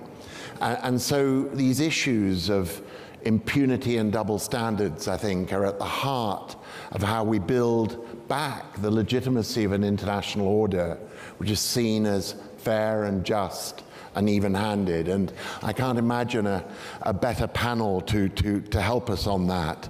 Marjana, immediately to my right, is now the president of the ICRC, which is right there trying to preserve its neutrality and weave its way through these extraordinarily complex and political disputes. Beside her is Prime Minister De Croo of Belgium, who, as we'll hear later, was in Rafah a few months ago. Zippy Livni, an old friend who was foreign minister of Israel at the time of 2006 and the Lebanon intervention, and I was at the time the UN Deputy Secretary General. Since she's been leader of the opposition, and I think you'll find has fascinating views on all of this, a common Israeli position, but also a shared sense of humanity, and I suspect, if she's willing to say it in Munich, a frustration with the current Prime Minister and his approach, but we'll leave it to say so. And Udo, who is an old OSF colleague of mine, but is now running the Center for Civilians in Conflict. And Udo, I'm going to start with you, because you just yesterday published in Al Jazeera an article which, close to my own heart, said these double standards are everywhere. It doesn't just stop with the Middle East or Ukraine. And just give us a sense of the context of that, what you meant by that in terms of how the world is today. Thank you so much. Thank you for the opportunity. And I must thank the Munich Security Conference for giving this conversation this kind of platform. I think it's a powerful message about where we are in the world today and how it is important for us to talk about the protection of international humanitarian law. And I approach this conversation as a father, not just because of my role. I have a 6-year-old daughter, and I've been haunted for days by the video recording of Hind Rajab asking for somebody to come get her because she was cold, because it was dark, because she was inside the vehicle. And somehow, she died. What does international humanitarian law mean to her? What does it mean to baby Bibas and Ariel, the 4-year-old boy in Israel, who was taken by Hamas. What does international humanitarian law mean to these little kids? My colleague Dina is from Sudan. Her uncle, Mohammed El Raya, and Ahmed were packing up their car to run away when the war started in Sudan. A bomb landed in their courtyard, killed both of them, and killed their auntie. What does international humanitarian law mean for these people? What does it mean for my colleagues in Ukraine? Alex, Segi, every day they wonder if they're going to make it home.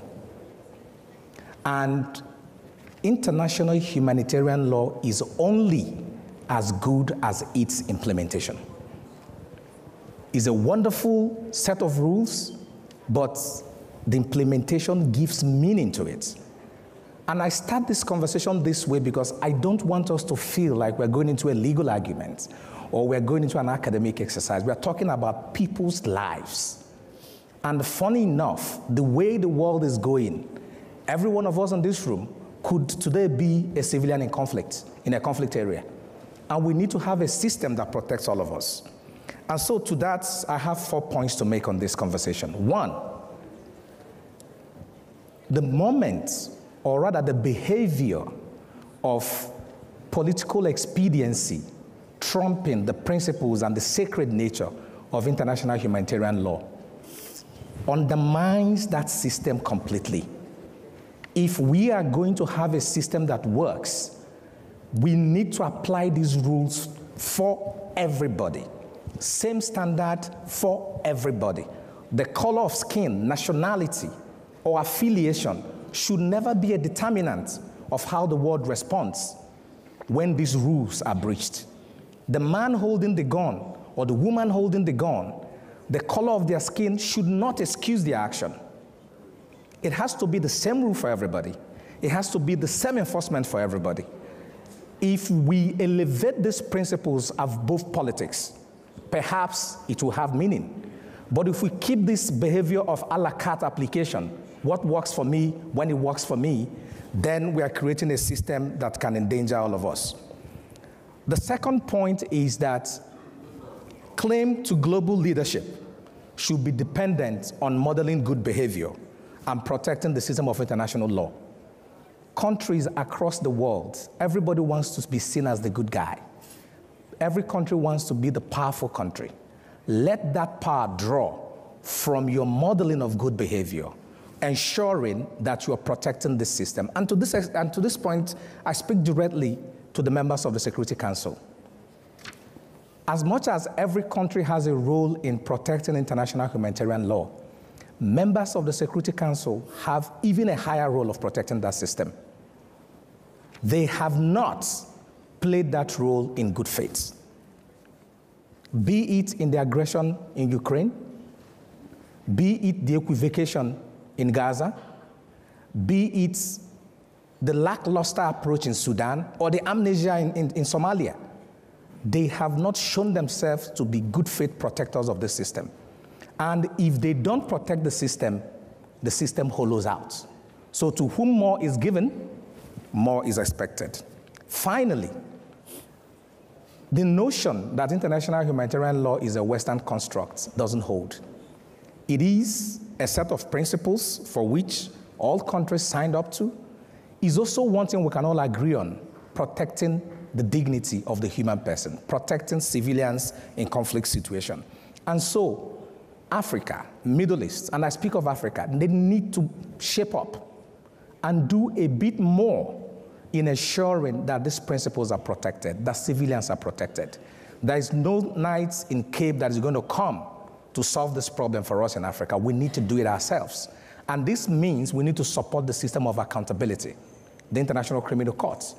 This also means that the world together need to rethink the historical injustice and colonialism that has influenced this structure of international criminal justice, and make sure that it's inclusive, that there's a balance, and that every part of the world is represented and respected in that system. So it becomes a credible platform that is not just credible, but also acceptable and effective. I'll stop here for now. Thanks, Udo, very much. And you framed it just as I hoped you would, as a wide issue. But let's hone in for a moment on the Middle East. And Prime Minister, you were in Rafah a few months ago. You called for respect for the ICJ judgment. You know, we are at a time when nearly 30,000 lives have been lost in Gaza, even though it follows on the heels of an absolutely appalling and grim Hamas attack on Israel on October the 7th. When is enough enough, and how do we stop this sort of apparently indiscriminate killing of civilians? And I think it is worth saying, just to build on Udo's point, the last 2 years have been the most violent in terms of civilian deaths since the Rwanda genocide. I mean, we're living at a moment when the sort of rules of law as regards civilians seem to be breaking down everywhere, not just the Middle East, but much more widely. Prime Minister. Indeed, as you say, not just in the Middle East. I think what differentiates us as liberal democracies from tyrannies and dictatorships is that we do respect a set of fundamental rules. We do respect democracy, we do respect the rule of law, and we do respect international humanitarian law. And I think if we start not doing it, then we lose our moral voice. And what I said in Rafah was that Israel has a right to defend its population against a terrorist threat, and has a right to have security guarantees. But we're now 30,000 civilians deaths down the road, unfortunately, and it needs to stop. And I was in Rafah 3 months ago. At that point, I said,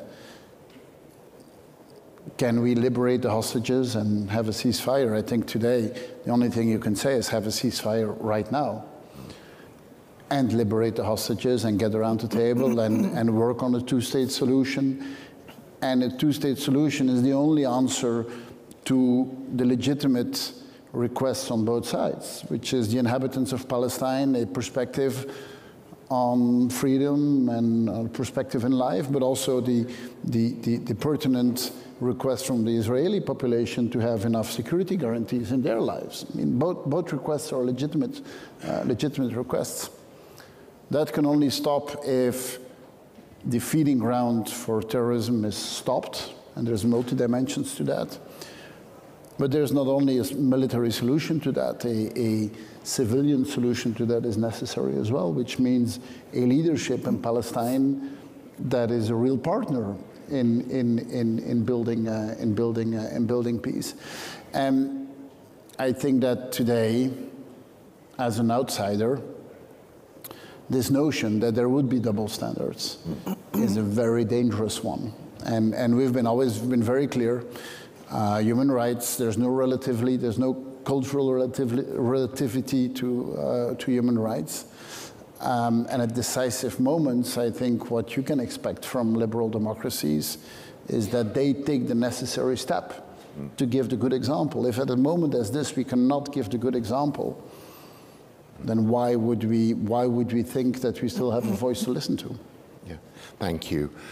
Zippy, I think we all want to see a diplomatic engagement. We want to see progress towards a two-state solution. Many of us regret that it sort of wasn't more actively pursued during, the last couple of decades, frankly.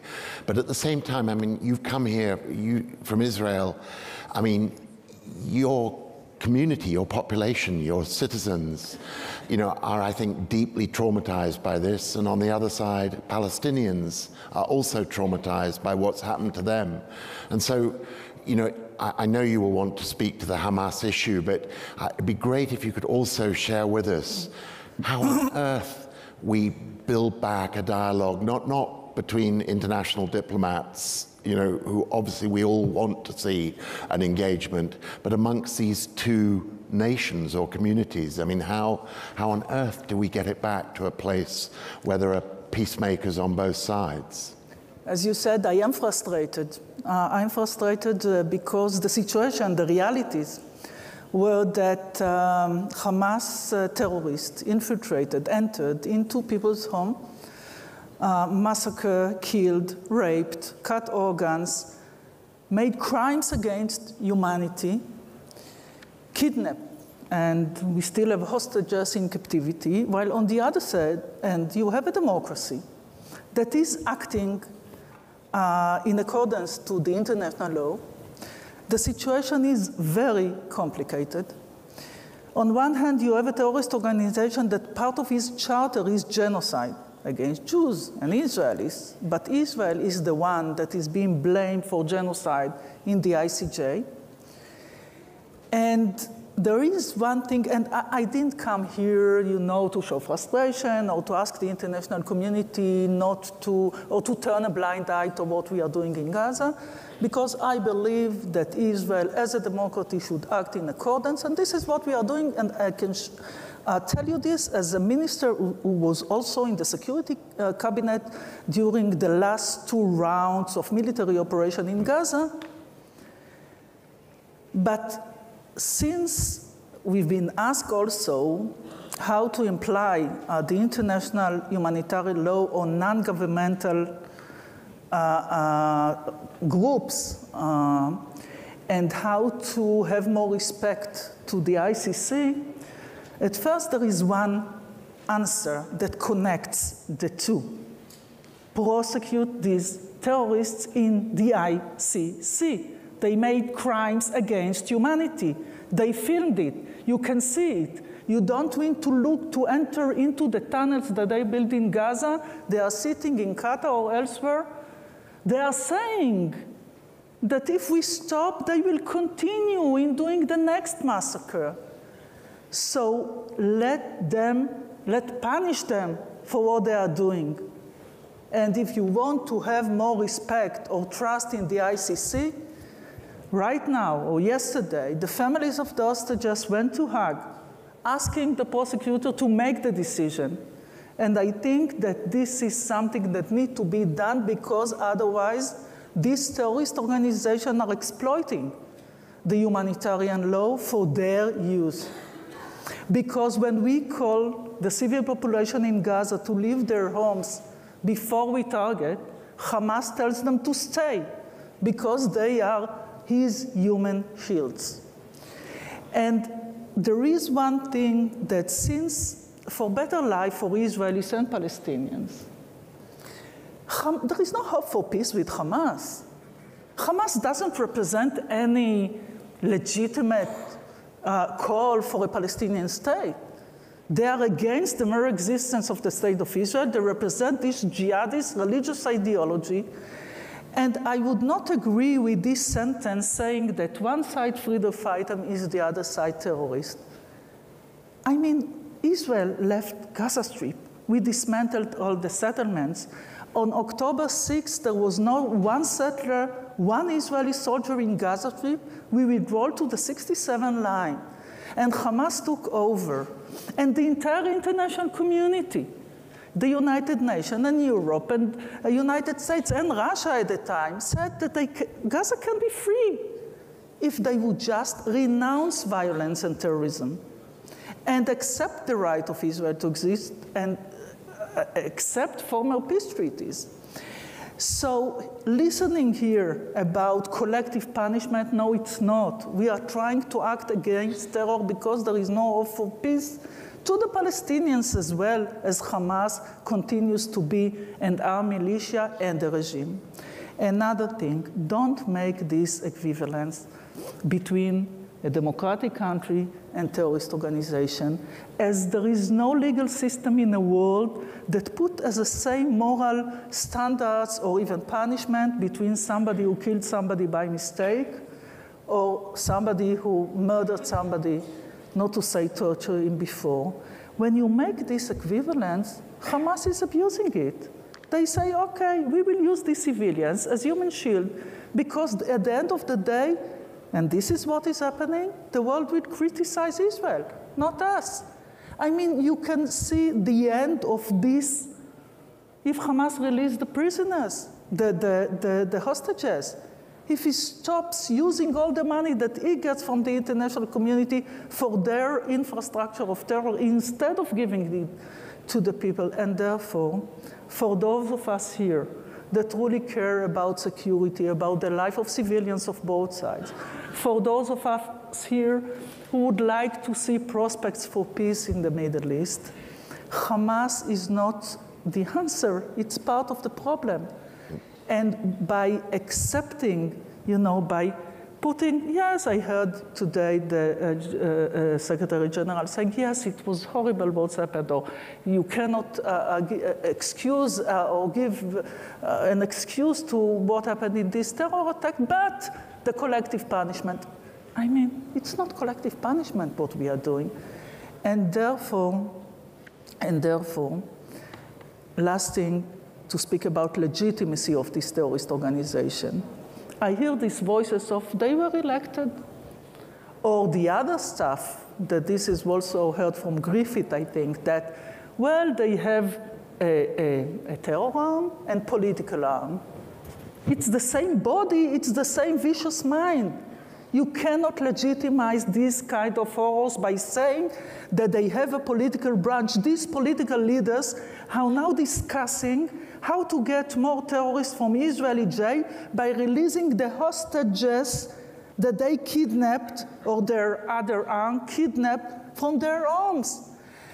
And I asked the international community and the United States before the elections in the Palestinian Authority to prevent Hamas from participating in the elections. I mean, before this kind of jihadist group abuse democracy for their own need by threatening their own people, they need to choose between bullets and ballots. But if I may, just this can be the beginning of a change after all these horrors, maybe, if we take the right moral stance, according to the international law, but apply them also on these terrorists. Just a quick one, because then I do want to turn to Mirjana, but I think nobody in this room, I suspect, is guilty of actually thinking there is an equivalency between Hamas and Israel. Israel is a democratic state. You heard the Prime Minister talk about democracies having to live by certain standards. And so I think Israel is making a mistake, or you're making a mistake, to think that our concern about the loss of Palestinian lives is around an equivalency with Hamas. It is around this international humanitarian law point of innocent civilians in very large numbers losing their lives in the prosecution of this military campaign. And I think, all I would just ask you is just a very simple question.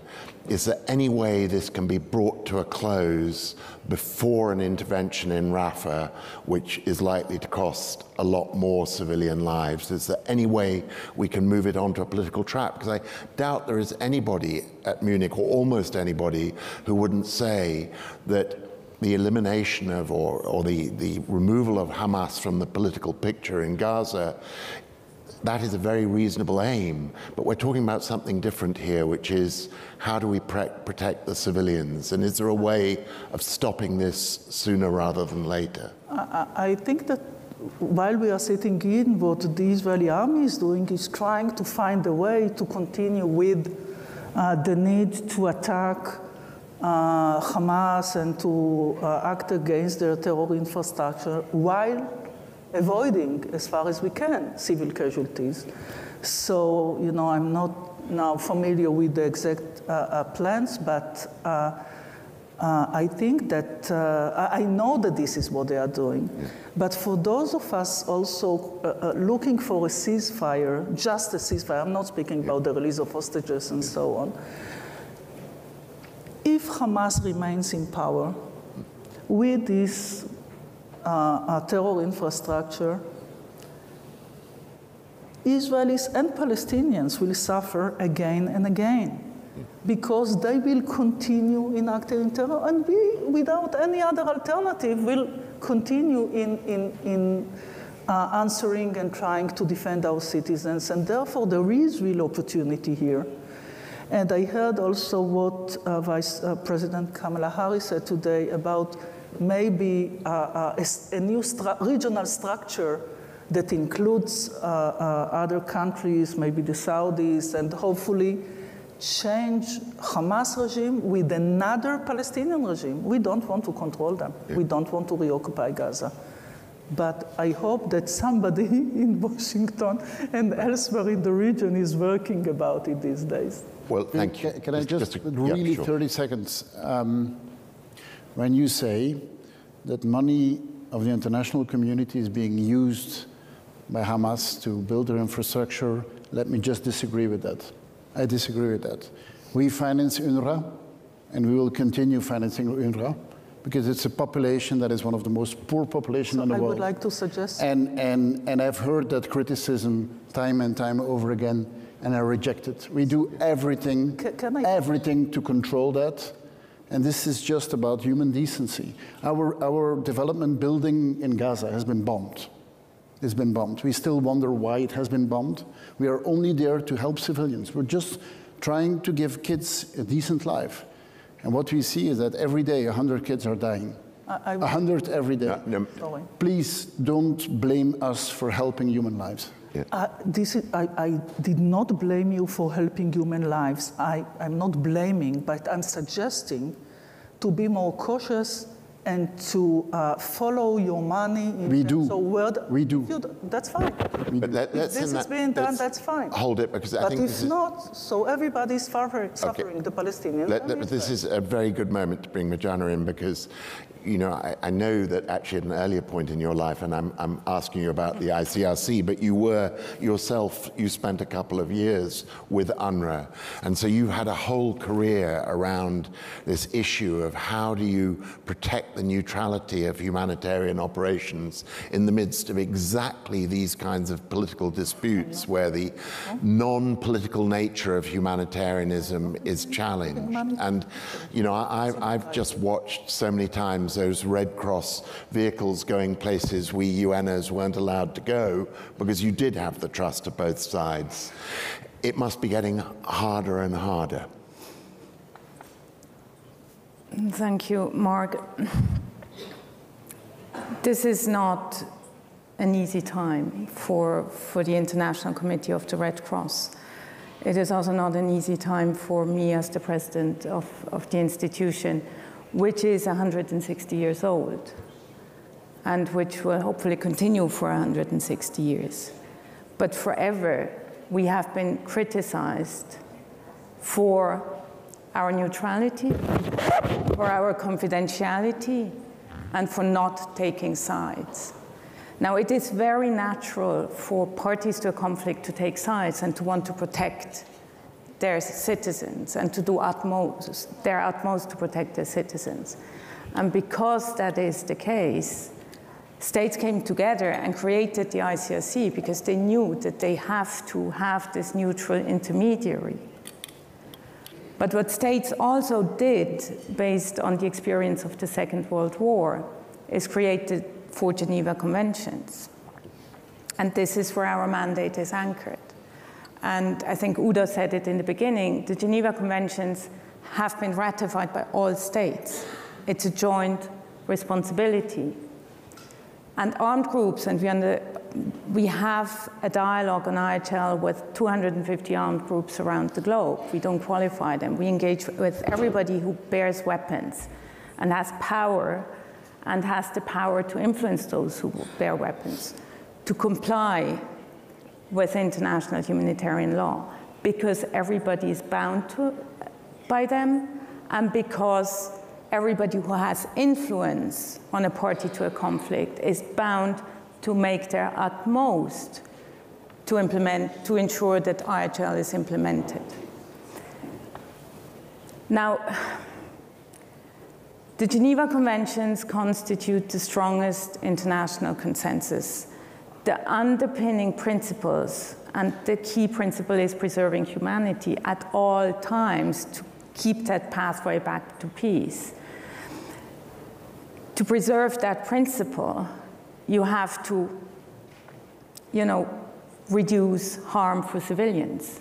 and reduce harm for non-combatants. Now, you can do two things. You can follow the letter of the law. First of all, you can, as a leader or as a party to a conflict, you can decide to completely ignore them. You can say, we don't consider ourselves bound by it. We're just not going to follow the rules because war is not a lawless space. Or you can hollow it out by working around it for as long as you can, saying, I'm complying, I'm doing my utmost, but still we see enormous amounts of casualties.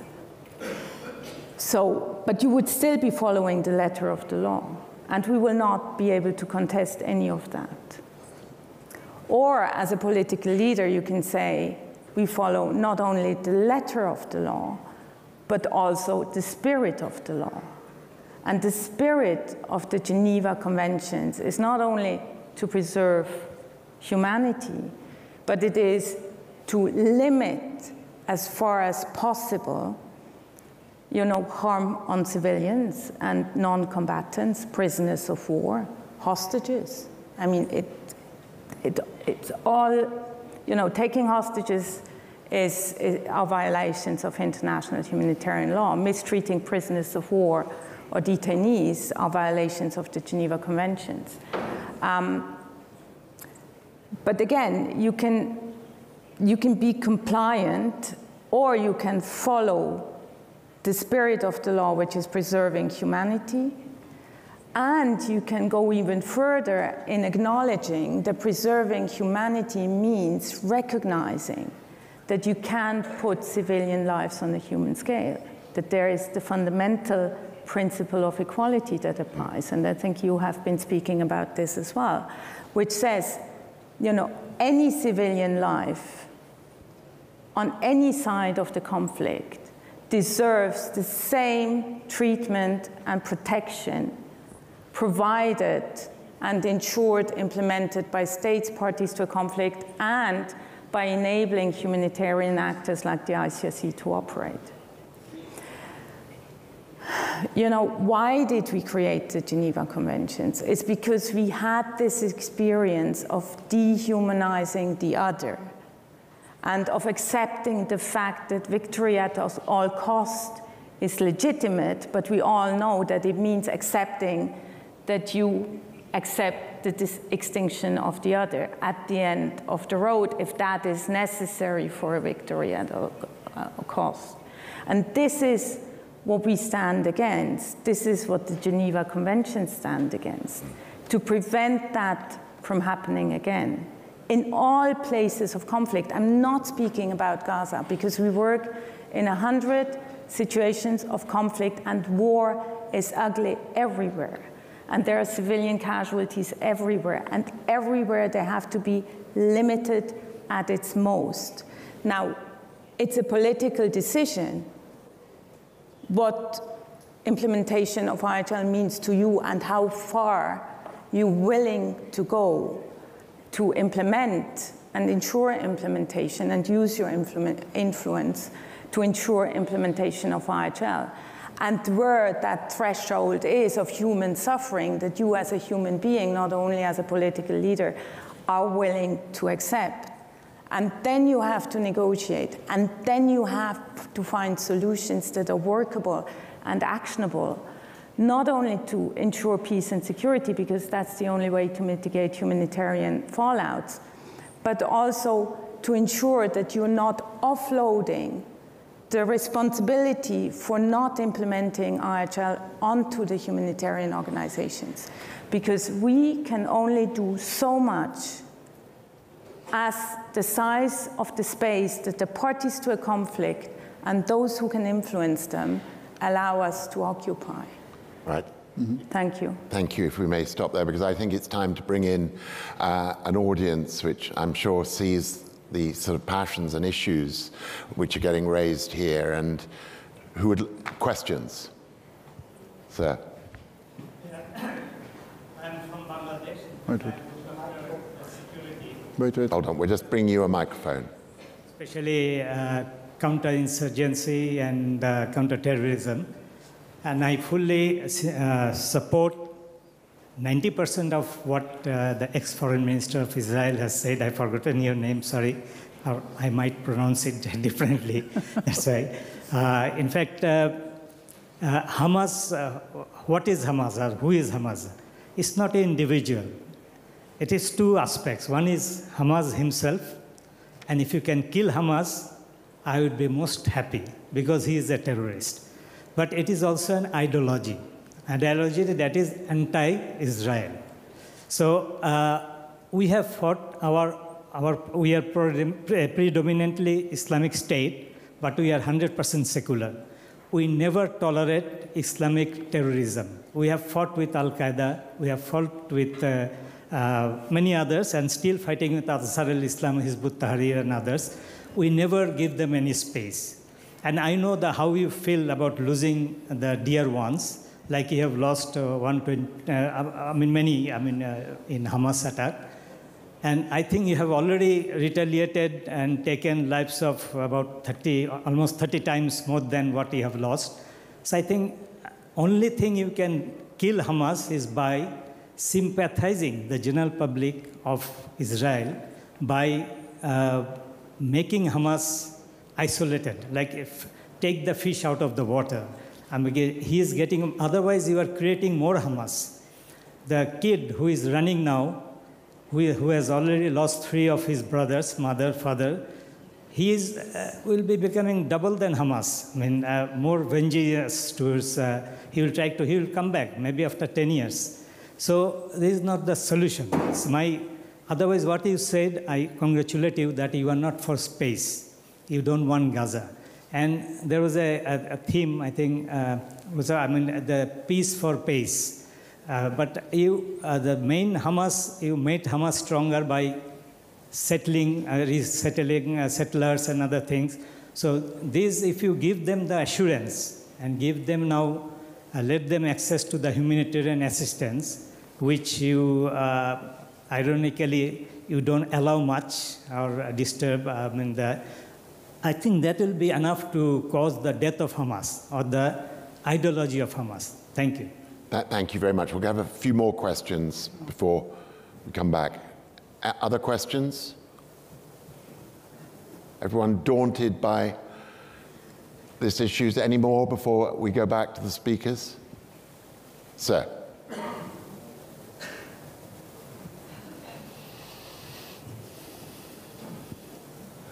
If the Geneva Convention is not being respected, what are the options? So should we be looking at amendments to the Geneva Convention? Because I understand there is no room for punishment. So if a country doesn't follow after having signed or be a signatory to the Geneva Convention, how do you rectify that? And are there instances of action being taken on countries who haven't delivered and lived up to their obligations? Thank you. Very good questions. Back there. Well, one immediately behind, and then over there. We'll come to you next, ma'am. Thank you. Thank you. Gustavo from Colombia. I have a general question, sort of as a matter of reflection. Whenever I hear these conflicting perspectives between the developed world and the developing world, that could also apply to my country, the biggest doubt that comes to my mind in terms of counterterrorism is if this situation, sort of what's going in Colombia, what's happening in Israel, regardless of my personal position, would Europe's position be the same if it were happening inside this country? I feel like many times it's easy to predicate a standard that in practice is very hard to apply. And this relates to, again, what's happening in Israel and Colombia.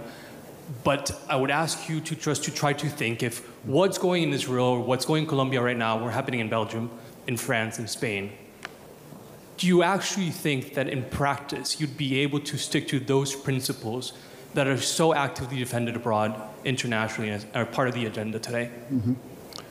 Very good questions all. There, yeah. Thank you. Sana Mandolini from the International Civil Society Action Network and the Robert Bosch Foundation. I'm slightly worried that history is starting on October 7th. History didn't start on October 7th. There has been systematic violations and violence against Palestinians for many years. So the efforts of the last 30 years of trying to get us to a two-state solution are really what led us here, because we didn't look at the populations, whether it's Palestinian or Israeli. We didn't really look at how the people should live together. I'm just curious, at some point this violence is going to have to stop. People are going to have to live together.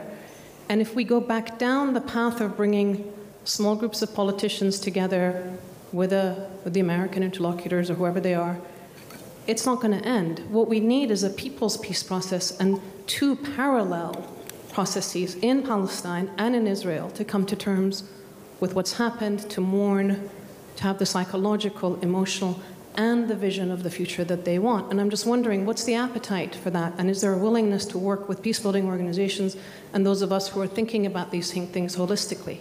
Because the last 30 years gave us where we are now. Thank you. Thank you.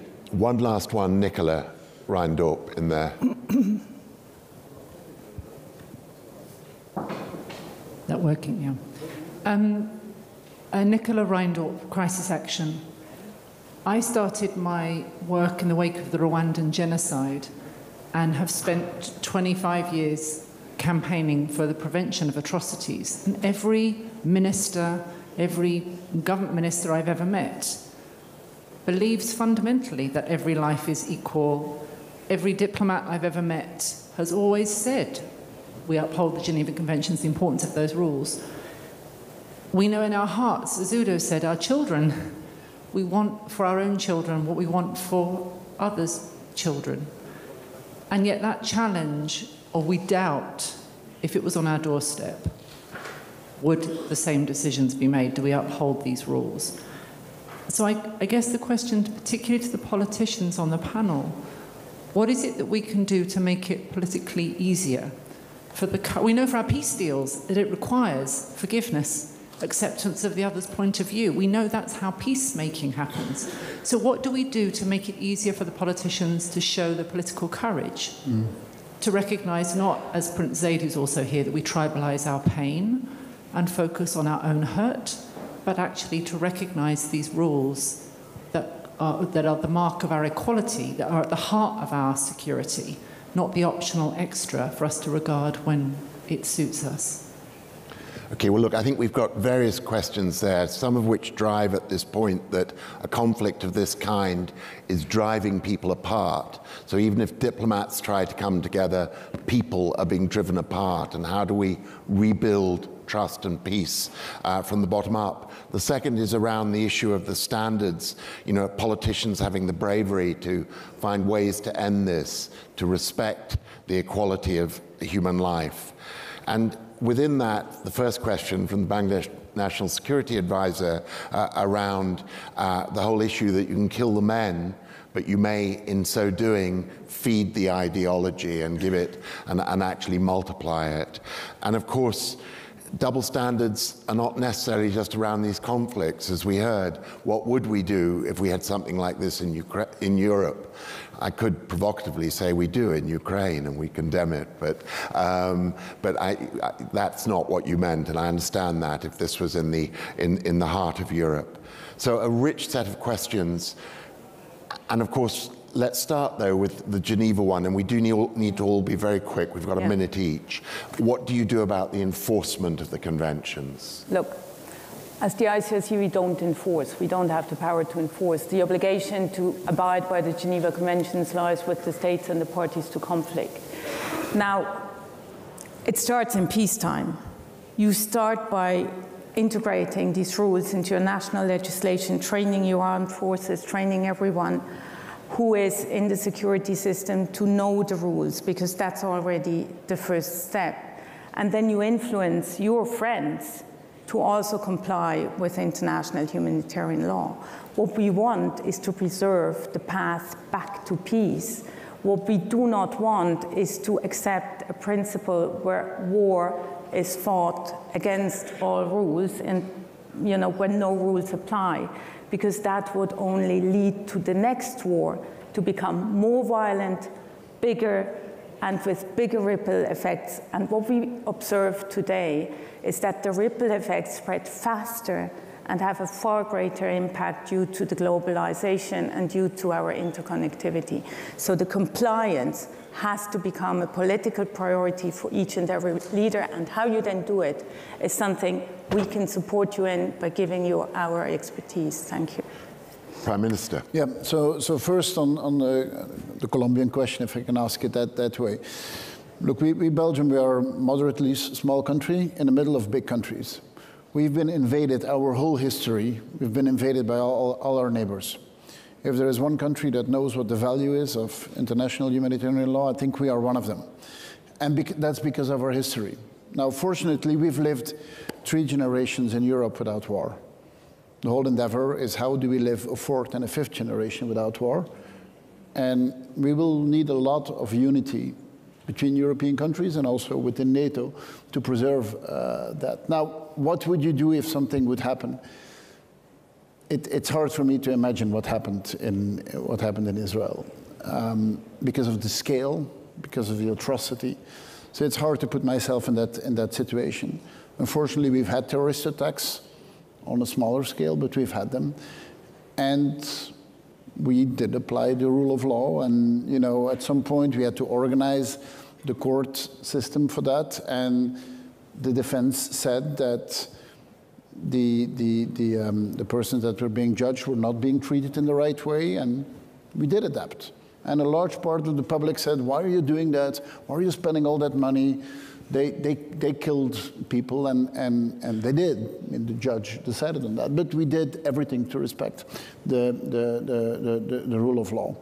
And that brings me to the second question on what can you do to make it easier on us. That's what you said. Look, there's books, I would say libraries written on capacity building and education and a lot of lingo, if I can call it that way. In the end, it comes back to political will. And in the end, it's about personal leadership. Is this about politics or is it about humanity? And to me, politics and humanity is not opposed one against the other. And I think, as I said, that's what differentiates us. Liberal democracies who do respect the rule of law with autocracies. And you have to prove that every day. And I think this is one of the ways of proving it. Zippy, we're into overtime, so as briefly as you can be, and then Udo. Firstly, I agree that it's a matter of leadership, because those speaking about this ideology, and Hamas is not just an organization, but also an idea. Nazism was an idea. So the question is, what is the way you really educate your children, and what is the message that leadership is giving its people?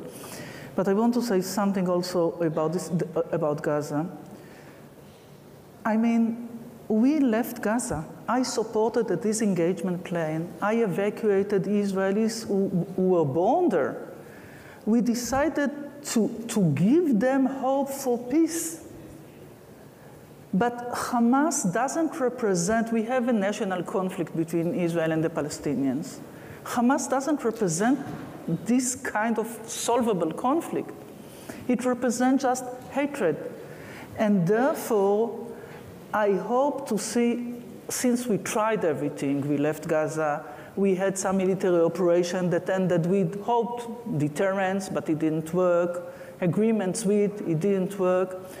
So the only way to give hope for the future is not only to eradicate Hamas as a terrorist organization, but to replace them as a regime, as a government, with another Palestinian regime, because we don't want to be there, and Palestinians deserve a Palestinian regime that does not support terror, that does not educate for hatred, and realities are bad enough, so it's not just about education, but it's part of it. And saying something about convention, this is what I tried to say at the beginning. I mean, we are democracies, and we want to be part of the free world because we share the same set of values. Therefore, we also agreed and joined the conventions, and now we are dealing how to force countries to do this and that while these terrorists for them it doesn't exist, this international law, and therefore its most important thing is to work together. And as I said before, I believe that it's important, but it is so complicated. As a minister who sat in the cabinet, and I can assure you that on each and every target we got an approval from the Attorney General. And it is a very complicated situation, so I'm not saying, okay, so let's change the law, or we can do whatever, not at all. But I wish you can understand better the complexity of the situation. And just one last, before I left the parliament, I was the chairman of legal affairs and the connection also between the army and the law. And I asked, because there are those also in Israel saying that the international humanitarian law makes it more difficult to fight terror. And as you know, there were those that wanted to change the judicial institutions in Israel. And the answer that I got from the army commander when I asked him whether he feels that the international law makes it more difficult for him, the answer was, but without it, it is our own values. And I wish you would believe that this is the way the Israeli army is acting when there's a need to eradicate terror. Thank you, Zippy. Literally, Udo, and I'm really sorry, a sentence. I'm sorry. No, it's fine. I think my final word is that protecting this system is an enlightened self-interest. Yeah. Because nobody is immune from the danger of a global anarchy. Yeah. And that is where we go to if we continue this way. And at the end of the day, who suffers for it? Most of the conflict, 90% of casualties are civilians. Yeah. And that should worry all of us, because we could be one of those someday. Look, I think, thank you, and I think what we can all conclude from this is that peace and security in the Middle East, but many other places too, is going to be a long and arduous path. But by not applying international humanitarian law, it's harder and more arduous. It is critical, I think. And so look, this has been a very rich and respectful discussion about very difficult issues that are. The organizers want me to remind you of several other sessions on the Middle East, which will come later. But for now, thank you to every panelist who's joined us today. Thank you. Okay, thank you. Thank you so much. So that's enough of this panel discussion. And coming up next, another panel discussion from pocket to planet, scaling up climate finance. You're watching BR24 Live, and we are right back after this.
scaling up climate finance.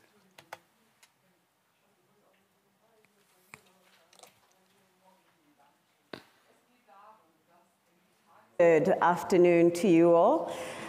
Excellencies, ladies and gentlemen, it is a pleasure to welcome you to this session this afternoon, titled From Pocket to Planet, Scaling Up Climate Finance. And I am joined by a very esteemed panelist panel, full of very esteemed panelists, and I would like to welcome them to the stage, starting with Her Excellency Sheikh Hasina, Prime Minister of the People's Republic of Bangladesh.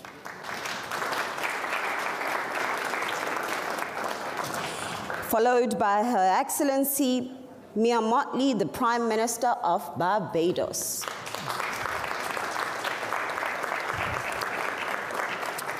His Excellency Musa Zamir, the Minister of Foreign Affairs, Republic of Maldives. And lastly, Secretary John Kerry, Special Envoy for Climate, the Department of State. I mean, we'll continue to say so, United States of America, and member of the Advisory Council of the Munich Security Conference. Ladies and gentlemen, one more round of applause. And once again, my name is Boholo Joy Kinuendo, and I am the Special Advisor to the UN Climate Change High-Level Champions, and I'm also the former Minister of Investment, Trade and Industry in Botswana. And today I have the utmost pleasure to get started with what I like to call the economics of diplomacy, of climate diplomacy. And some last year, as we were heading to Paris, were saying that, you know, we have turned the climate change conversations into finance.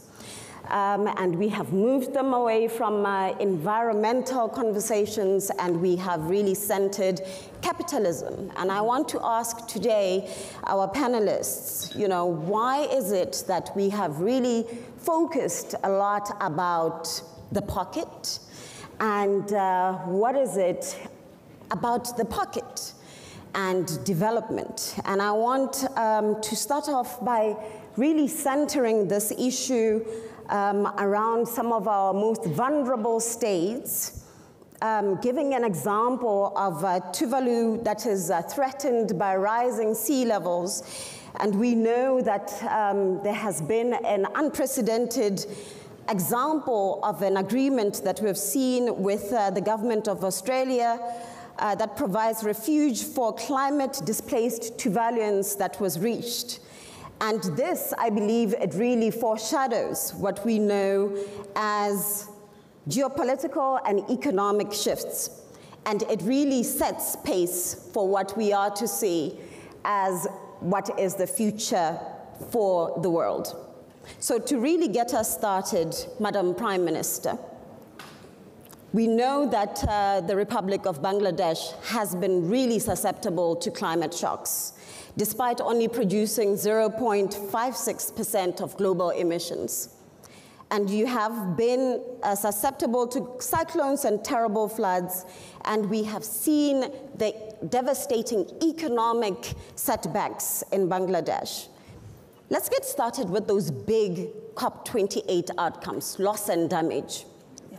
You know, how should the loss and damage fund, as approved, and we've seen the contributions by the UAE, how should it be implemented and operationalized to meet its ambitions, and how should that finance goal be met and adopted to benefit countries like Bangladesh?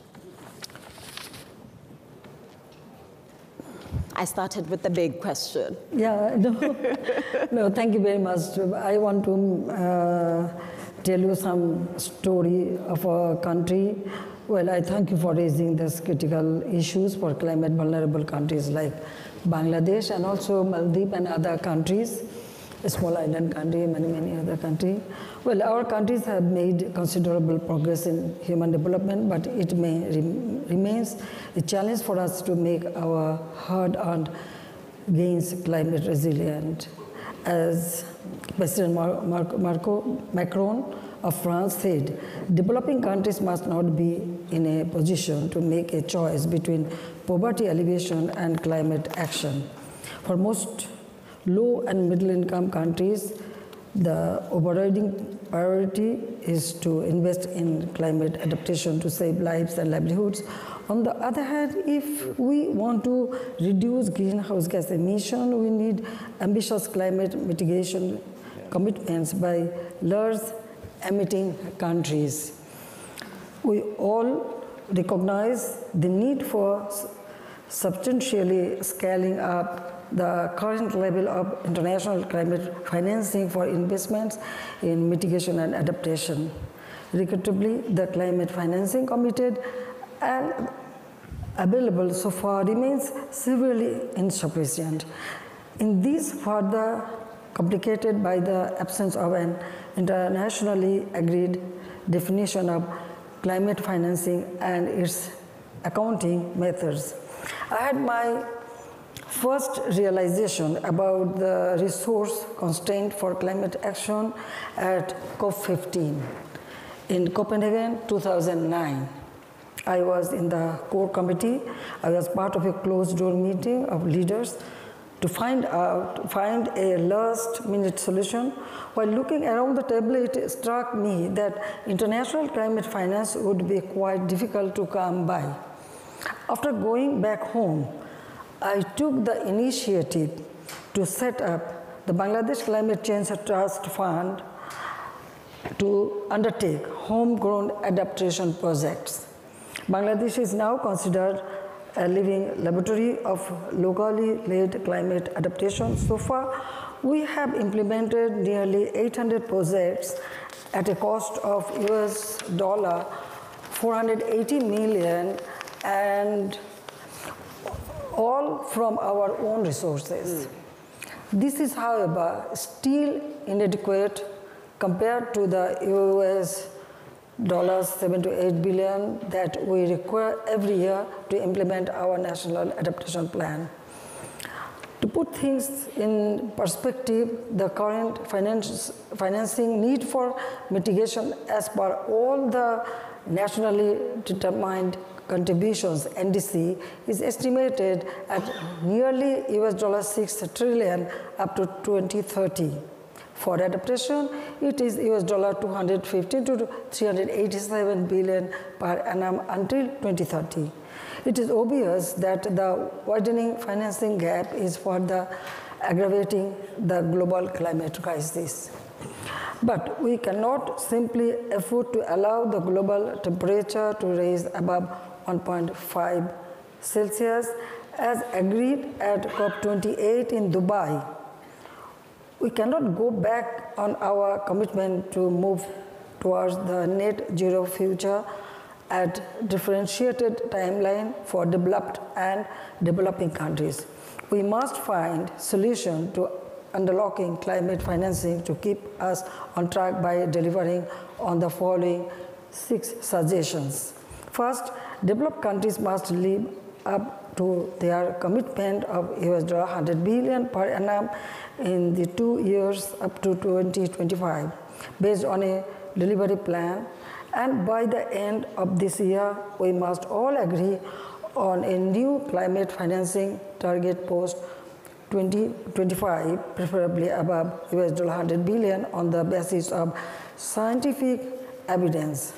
Second, the world needs to get rid of wars and conflicts, illegal occupations, and mindless killings of unarmed civilians, especially women and children, as we watch in Gaza and elsewhere. The impacts of sanctions and counter-sanctions are felt far away from the scene of the conflicts. Senseless arms race must be stopped and resources need to be diverted instead of mobilizing the much needed fund for fighting climate change. Let's keep in mind, when the existence of humanity is at stake, pursuing narrow interest would come to nothing. Third, the acute imbalance in financing for mitigation and adaptation needs to be addressed by the least doubling the current level of adaptation financing. In this context, I again thank President Macron for committing to provide euros 1 billion to Bangladesh for supporting adaptation. Fourth, the long pending issue of streamlining access to existing international climate funds by developing countries must be resolved, including by investing in their capacity. In case of Bangladesh, we only have 2 eligible entities to get financing from the Green Climate Fund, with 2 more in the process. Okay. Fifth, the reforms of the global financing architecture must show meaningful results, especially in managing the debt burden of climate vulnerable countries by expanding their access to grant and occasional loans. And finally, government needs to invest in the right plans, policies, and instruments to mobilize private capital flows for climate action. In parallel, international financing institutions need to develop innovative blended financing mechanism to attend private capital for bankable projects. It is evident that the large climate financing gap cannot be addressed without effective private sector participation. The loss and damage, the decision have taken, but it is my experience that time and again we are taking many decisions. Right. But the main thing is how much it is implementing, or the developed country, how much they are contributing or coming forward. I want to see that. Okay. Thank you very much. Thank you, Madam Prime Minister. I was going to say I was there in Copenhagen, and I remember very much those decisions, and we were quite hopeful. But you mentioned something quite important about spending your own money to deal with the repercussions of climate shocks. And as a member of the V20, I know that the V20 does a lot of advocacy work on behalf of all of their V20 members, and Barbados will be taking over the presidency of the V20. Prime Minister Mia Mottley has been a very staunch advocate of the global financial architecture reform, and she co-hosted the Paris Summit, in short, and has been leading this Bridgetown agenda that brings together this nexus of debt sustainability, of climate action and development. Can you tell us a little bit more about this and the evolution of the Bridgetown agenda? Well, first of all, thank you very much for having me here. There can be no false dichotomy between people and planet. You can't seek to save us from the climate without dealing with poverty and other SDGs. And one of the things that we recognize from early is, just as carbon dioxide and methane destroy the climate, you need oxygen to survive. And the oxygen this time is the financial capital, first and foremost. Doesn't mean that we don't have to address other issues like trade and access and joint procurement, but finance is the first thing that begins to unlock it. Why is there a problem? Global public debt has increased by 5 times since the year 2000, between 2000 and 2022. And look and see who is paying the price for it.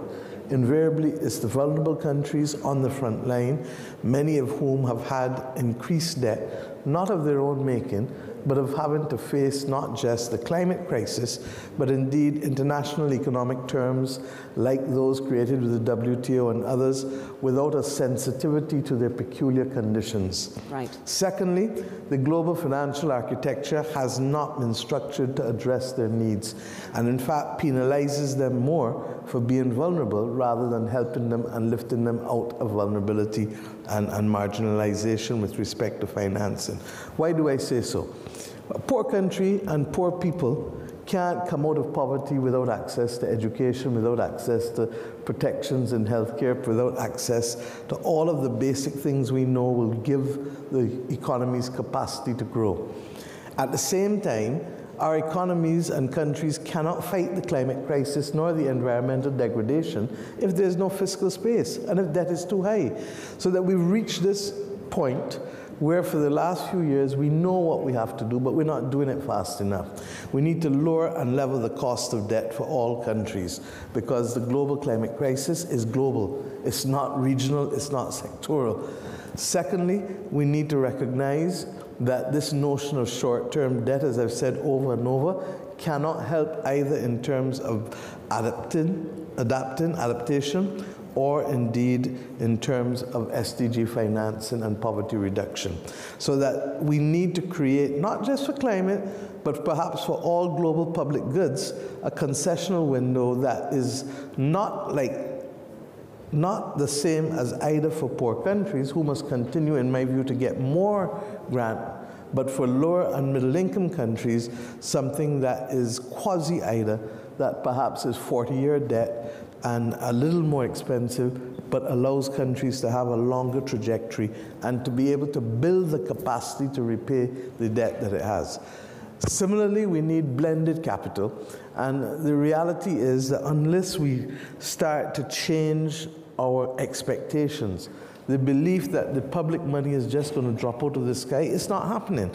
And with each year, we're closer and closer to the date with Armageddon. So how do we ensure that we have a different understanding as to where money can come from? Yes, those countries that continue to cause the crisis must continue to step up to the plate. But there are a number of activities that have remained immune, and we need to address it. Whether it is the excess windfall profits of those who helped contribute to the climate crisis, whether it is international shipping, whether it is small percentages that will not bankrupt any single company, but will add value to the loss and damage fund and also the adaptation funding. I want to salute UAE for allowing us to at least get the financing for the loss and damage fund off, but it is still under $1 billion. And equally, we need to get the Europeans and others who have to be able to appoint their persons to let us get going, because all we're doing is playing a waiting game until we can get going. But we can't focus only on loss and damage because adaptation remains at the core still. And therefore, unless we find a mechanism for financing global public goods, that in my view is a tripartite mechanism, public money, money from multinational corporations and citizens, and thirdly, a compact with philanthropic capital as to how they can not only spend money on what they like, but spend money on what the world needs, even if it is a small percentage of what they have. Now, if those can't work, put something else on the table. But what we are not doing is advancing the quantum, because while it is oxygen, after we get the oxygen, we still have to do the structural transformation, we still have to do the execution of the projects, and therefore the finance is not the destination. But the longer we take to get it, the more impossible it is going to be for us to be successful in adapting and also maintaining development. Because as I said, you can solve and make the country better, but by the time you do it, if the people are suffering and falling through poverty, the poverty trap, what have you achieved? Right. So I'll pause there. Funny enough, the Stern Review, I think of 95, said we need to act now, even if the cost is minimal, to avoid a much bigger cost in the future. And that was in 95, I believe. I think we have a global governance deficit in terms of not having a mechanism that allows for the kind of coordinated decision-making that's necessary. Right. I was told recently today that there's a troika that has been established that will see the former chair, the current chair, and the future chair of COP work together to ensure continuity. That is a step in the right direction. But we can't be meeting once a year to solve a problem that is almost on our doorstep. That would have worked in 2009 and 2010 and 2012. We need now to recognize that technology allows us the capacity for more effective decision-making, more effective meetings, and to be able to bring together the key players that will allow for the kind of decision-making we're already handicapped by the difficulties of geopolitics and domestic politics. Don't add to it by not having appropriate governance mechanisms. All right, I'll park that idea of a compact and that collaboration for our second round of questions. And Minister, I'll come over to you now. The Prime Minister has mentioned several layers of the kind of financial flows we must see from grants to private-public partnerships. And I want to hear from you, what's the quality, the level of quality of finance that we want to see, especially when we look at small island states? What is required and the scale of investment for nation states like yourselves? Thank you very much, Excellency. I think the big question here is, are we ready for this? I think UAE at the COP28, there was good leadership, and then we agreed on the loss and damage fund, and then now we are waiting how the disbursements will be. The bottom line here is actually, like Prime Minister Hasina has said, today we keep on spending money which might have been spent on hospitals. I'm talking about the SIDS, small island nations like ourselves, hospitals, schools, but now we have to spend that money on adaptation measures. Like the Prime Minister said, I think we are, we emit less than 0.003% of the global emission, but we are the most hit. So people need to come to the realization that more need to be done. Now today, if we try to access the finance from this, for example, the Green Fund, Maldives has got 20 projects in the pipeline, for which 3 has been approved. The process is so long, but for countries, small countries like ourselves, it's actually very little bureaucracy, very little red carpet. So we are there, but the resources are not there to access this fund. So I think that's the gap that we are talking about. And again, for example, for the Maldives, now our renewable energy production is 4% of consumption, but we have a target of 33% in the next 5 years. Now we are short of $600 million, but accessing these funds is within these 5 years. If we are able to do that, we will be able to achieve those goals that we have been trying to achieve. Now, the other question is actually the quality of financing, the funding that is being available. It's really that are being available really too late to reach us. For example, if we spend $1 today, and we will be saving $15 tomorrow. But what is happening now currently is actually we keep on delaying things until we have to spend the $15 that we have that issue actually. I mean, every year we keep facing this. Another problem is actually small countries like Maldives. We have a population of 550,000 spread over more than 180 islands. So bankability of any of these projects is a very big challenge for us. because it has to be profitable.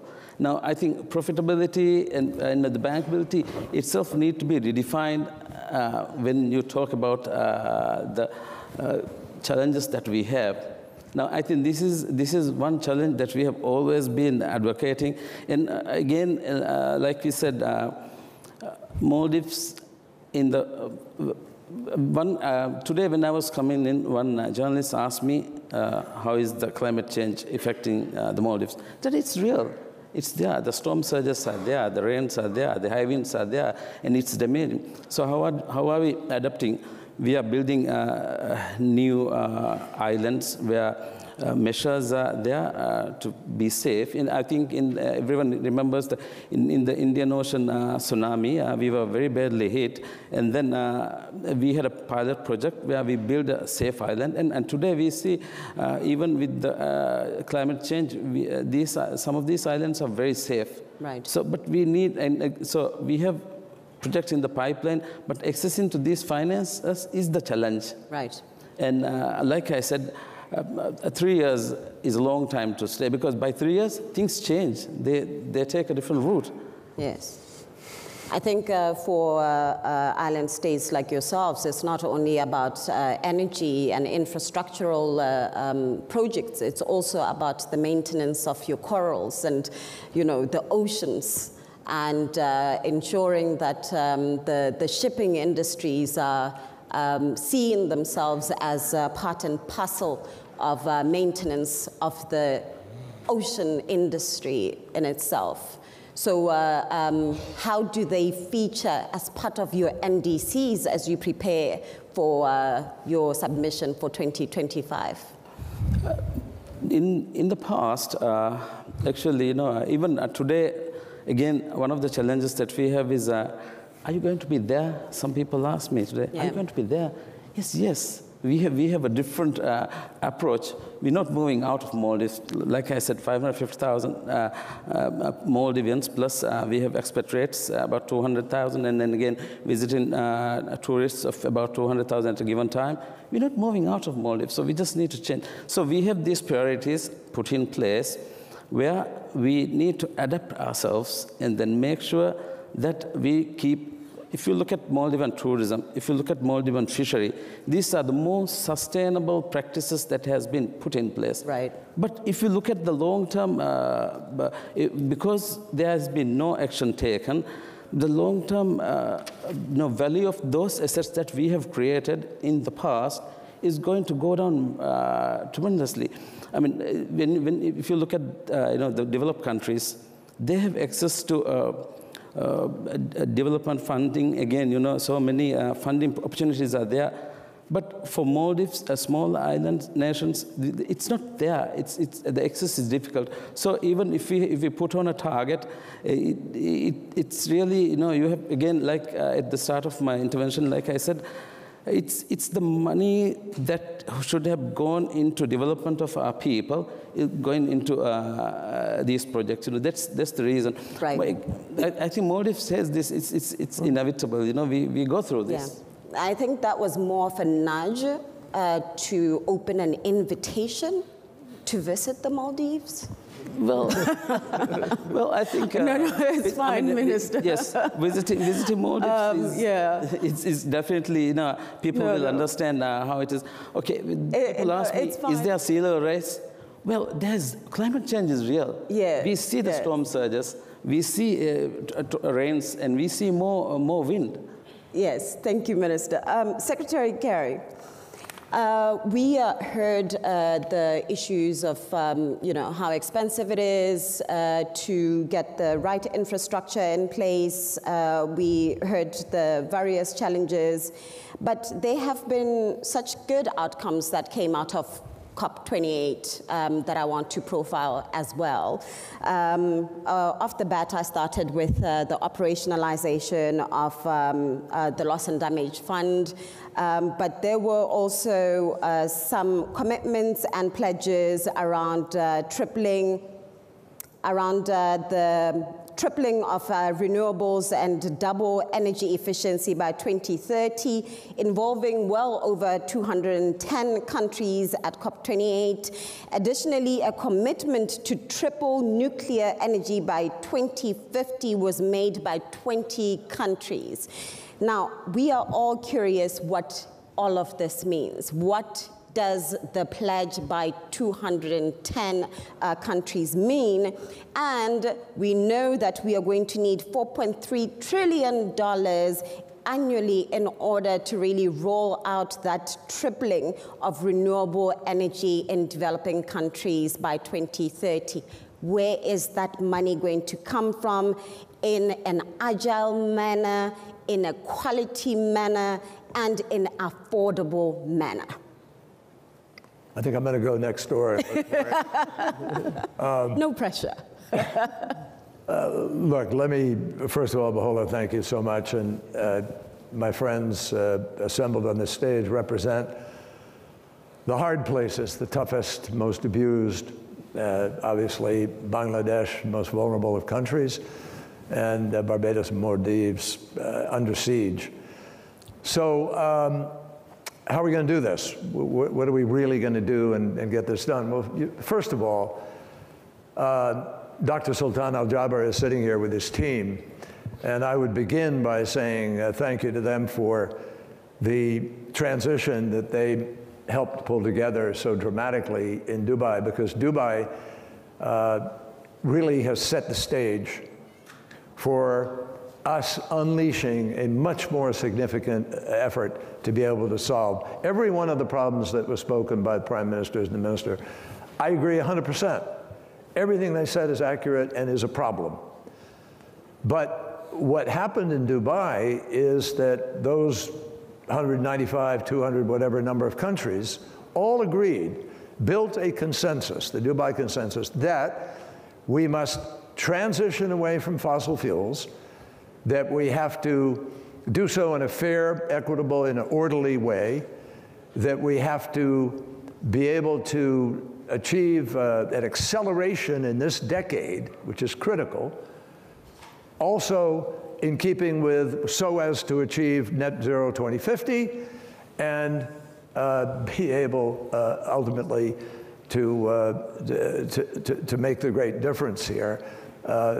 And the only way this is going to happen, accelerating in this decade and doing this in keeping with the science, that's critical language. In keeping with the science means 1.5 degrees. 2050 net zero means everybody has to have a plan. And accelerating this decade is the only way we will begin to get there. So this is a mandate that goes way beyond Paris. And it wouldn't have happened without Paris, but it goes way beyond Paris. Now, the mandate isn't enough. We could wind up in Baku, and these are just words on a piece of paper, unless we address the concerns that were expressed here. Everything that now needs to be done, if you have that consensus, everything that has to be done is fundamentally implementation. That means finding the money. Now, you have both said, both prime ministers have said, if we don't find trillions, not billions, we're not going to get there. I can proudly sit here today and say, you know, President Biden came in and he doubled at first the amount for adaptation, then he quadrupled it, and now he's set a goal of $11 billion. He's at $9.5 billion right now, and there are a whole lot of other initiatives ranging from $3 billion for the GCF, $1 billion for methane, $1 billion for women to be able, gender-based, but none of it, folks, is going to get the job done because we need the trillions. So how do we get the trillions? So, you know, that's where I think the whole effort now really has to go into finding ways to create the bankable deals more effectively, finding ways to leverage. We have an energy transition accelerator, which is a mechanism for offsets and credits, which is one way to raise money we don't have today. Another is obviously by crowding in money, creating a viable bankable situation, which we can do. by putting some public money on the table, some private money on the table, and being able to leverage outcomes. Now, the UAE actually put forward some pretty daring proposals about putting some of this money into play. It's well known that I'm leaving this job, but I feel very strongly that I'm not going to leave the issue, because the key is getting the finance. So how do we get it? We have to get more of the developed world to leverage more funding. We also have to find the bankable deals out there. You know, if you're building infrastructure for adaptation, much of that infrastructure for adaptation is also revenue producing. If it's revenue producing, you can go to the market and you can actually raise a lot more money. And so philanthropies joining with public money can offset risk, and then you can begin to put some of those trillions to work. Now, the only people who have those trillions is the private sector. No government has enough money to be able to win this battle. So I think we got to stop kidding around now. We've got to figure out the best way possible to be able to accelerate the deployment of the trillions, whether it's BlackRock or, you know, asset managers or asset owners or whoever it is. They've got to have confidence that if they go out there, they're going to be able to get some return on that investment or mitigate against the loss one way or the other. That's what we've been working on doing with the First Movers Coalition, with Methane Pledge, with all of the things that we've done as separate initiatives. But honestly, the stage is set. And why is the stage set? Because all of those countries understood everything that they've talked about that's happening to them is going to get worse. It's going to get worse this year.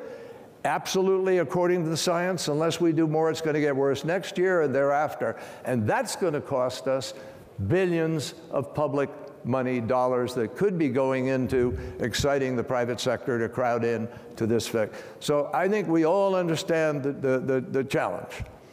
And we are poised to be able to actually go out and try to meet that challenge.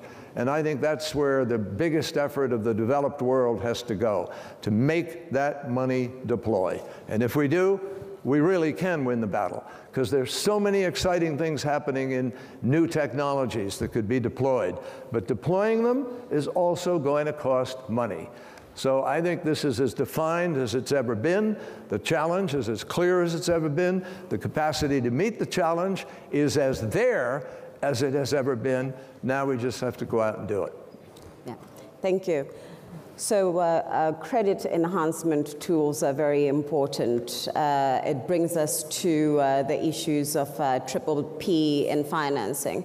But in order for us to crowd in the private sector, I think public funding needs to be prepared to lose like 10 cents in the dollar to get that to deal with that first loss. Well, in some cases, yes, but not necessarily. Certainly not in every case at all. I mean, look, you know, in Egypt, in preparation for the previous COP, we made an agreement with the government of Egypt where we were able to raise about $500 million of public money, and we used that to leverage the closing of 11 gas-fired power plants with the deployment of 20 gigawatts of renewable energy, and we crowded in, tracted through the 500 million on the table. We were able to crowd in 10 billion of public and 10 billion of private money. The deal's gone forward. It's happening. That's great. Now, we can replicate that in any number of creative ways. Many people have talked about blended finance. Yeah. We worked on that in the JET-P with Indonesia and the JET-P with Vietnam, but I can't tell you that they've been raging successes, because we haven't been able to unleash the larger sums of money that will make the difference for the investment. Right. So, look, I think that the stage, as I said, is set for us to be able to change the paradigm. And if we can work, and I know we will work with Prime Minister Mia Mottley, with Prime Minister Hasina and others, to try to accelerate this. Thank you, Secretary Kerry. So I know there's somebody dying to ask a question.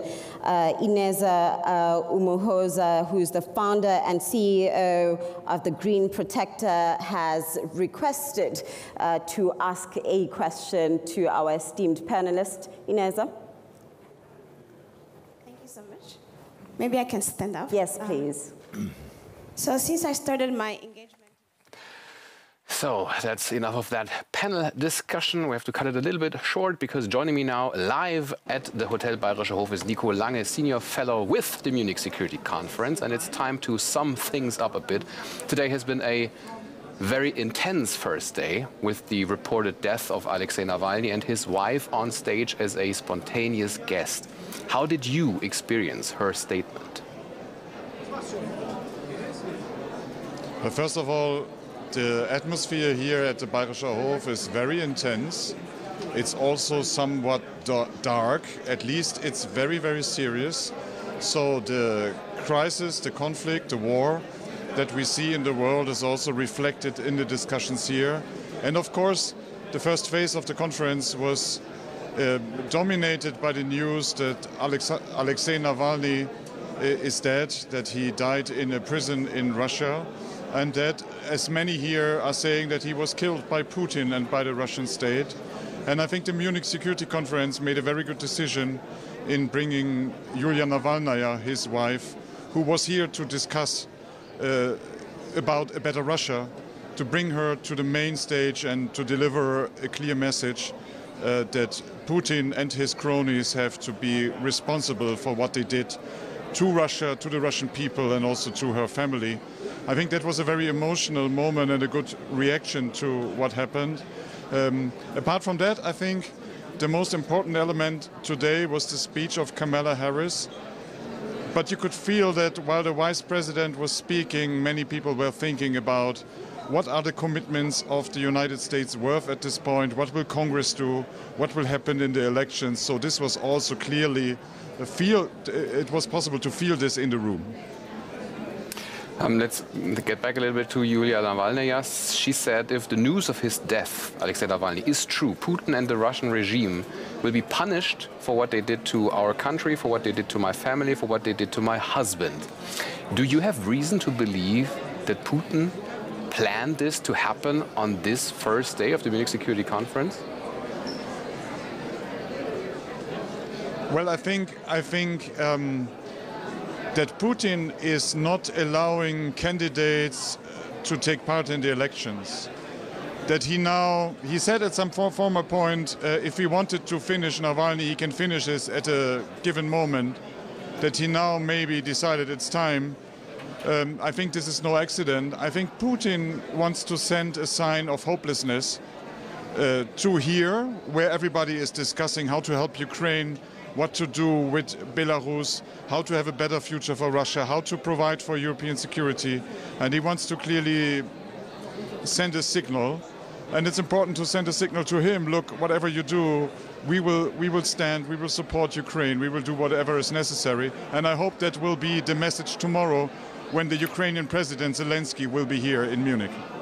Yeah, that brings us to tomorrow's schedule. We start today with Germany's Federal Chancellor Olaf Scholz, followed by Ukraine's President Volodymyr Zelensky. What can we expect from those two speeches tomorrow?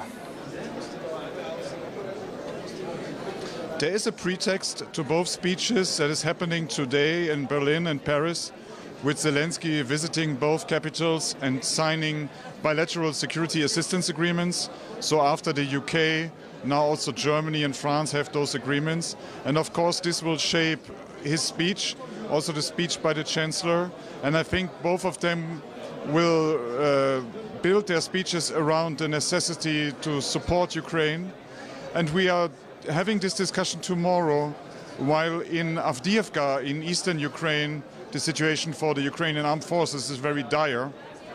So I hope that there will be a strong message from the German Chancellor and that there will be a speech by President Zelensky that will rally support also for the many US senators and members of the House that are here to make clear how important the support for Ukraine is. Many here are also hoping that the Chancellor finally will declare that Taurus will be delivered to Ukraine. We will see tomorrow. Nico, you're with the Munich Security Conference. What can you tell us about what's happening apart from the main stage? What's happening now behind the curtains in the upper levels of the Hotel Bayerischer Hof? Well, there are a lot of important talks, and sometimes at these talks, especially when we discuss the Middle East, it's already a success when certain people are in the same room at the same time. There are attempts at that at the moment at different settings. I was just taking part in a discussion about the future of Belarus with Svetlana Tikhanovskaya and with others, a country that is now very much used by the Russian military for the build-up and also for the war against Ukraine. There are many high-level representatives here from states around the Gulf. There's the King of Jordan here, so there are high-level conversations about the Middle East mainly, but I think this will intensify tomorrow with a lot of events that are dealing with technology and with industry matters that are becoming more and more important. Thank you so much for now, Nico Lange, for your time and for your insights, and we'll see each other again tomorrow. And I also hope I will see you again tomorrow. Tune in for our coverage of the Munich Security Conference 2024 for day 2. That's a wrap, folks. My name is Dominik Pasic. You're watching BR24 live, and I wish you well.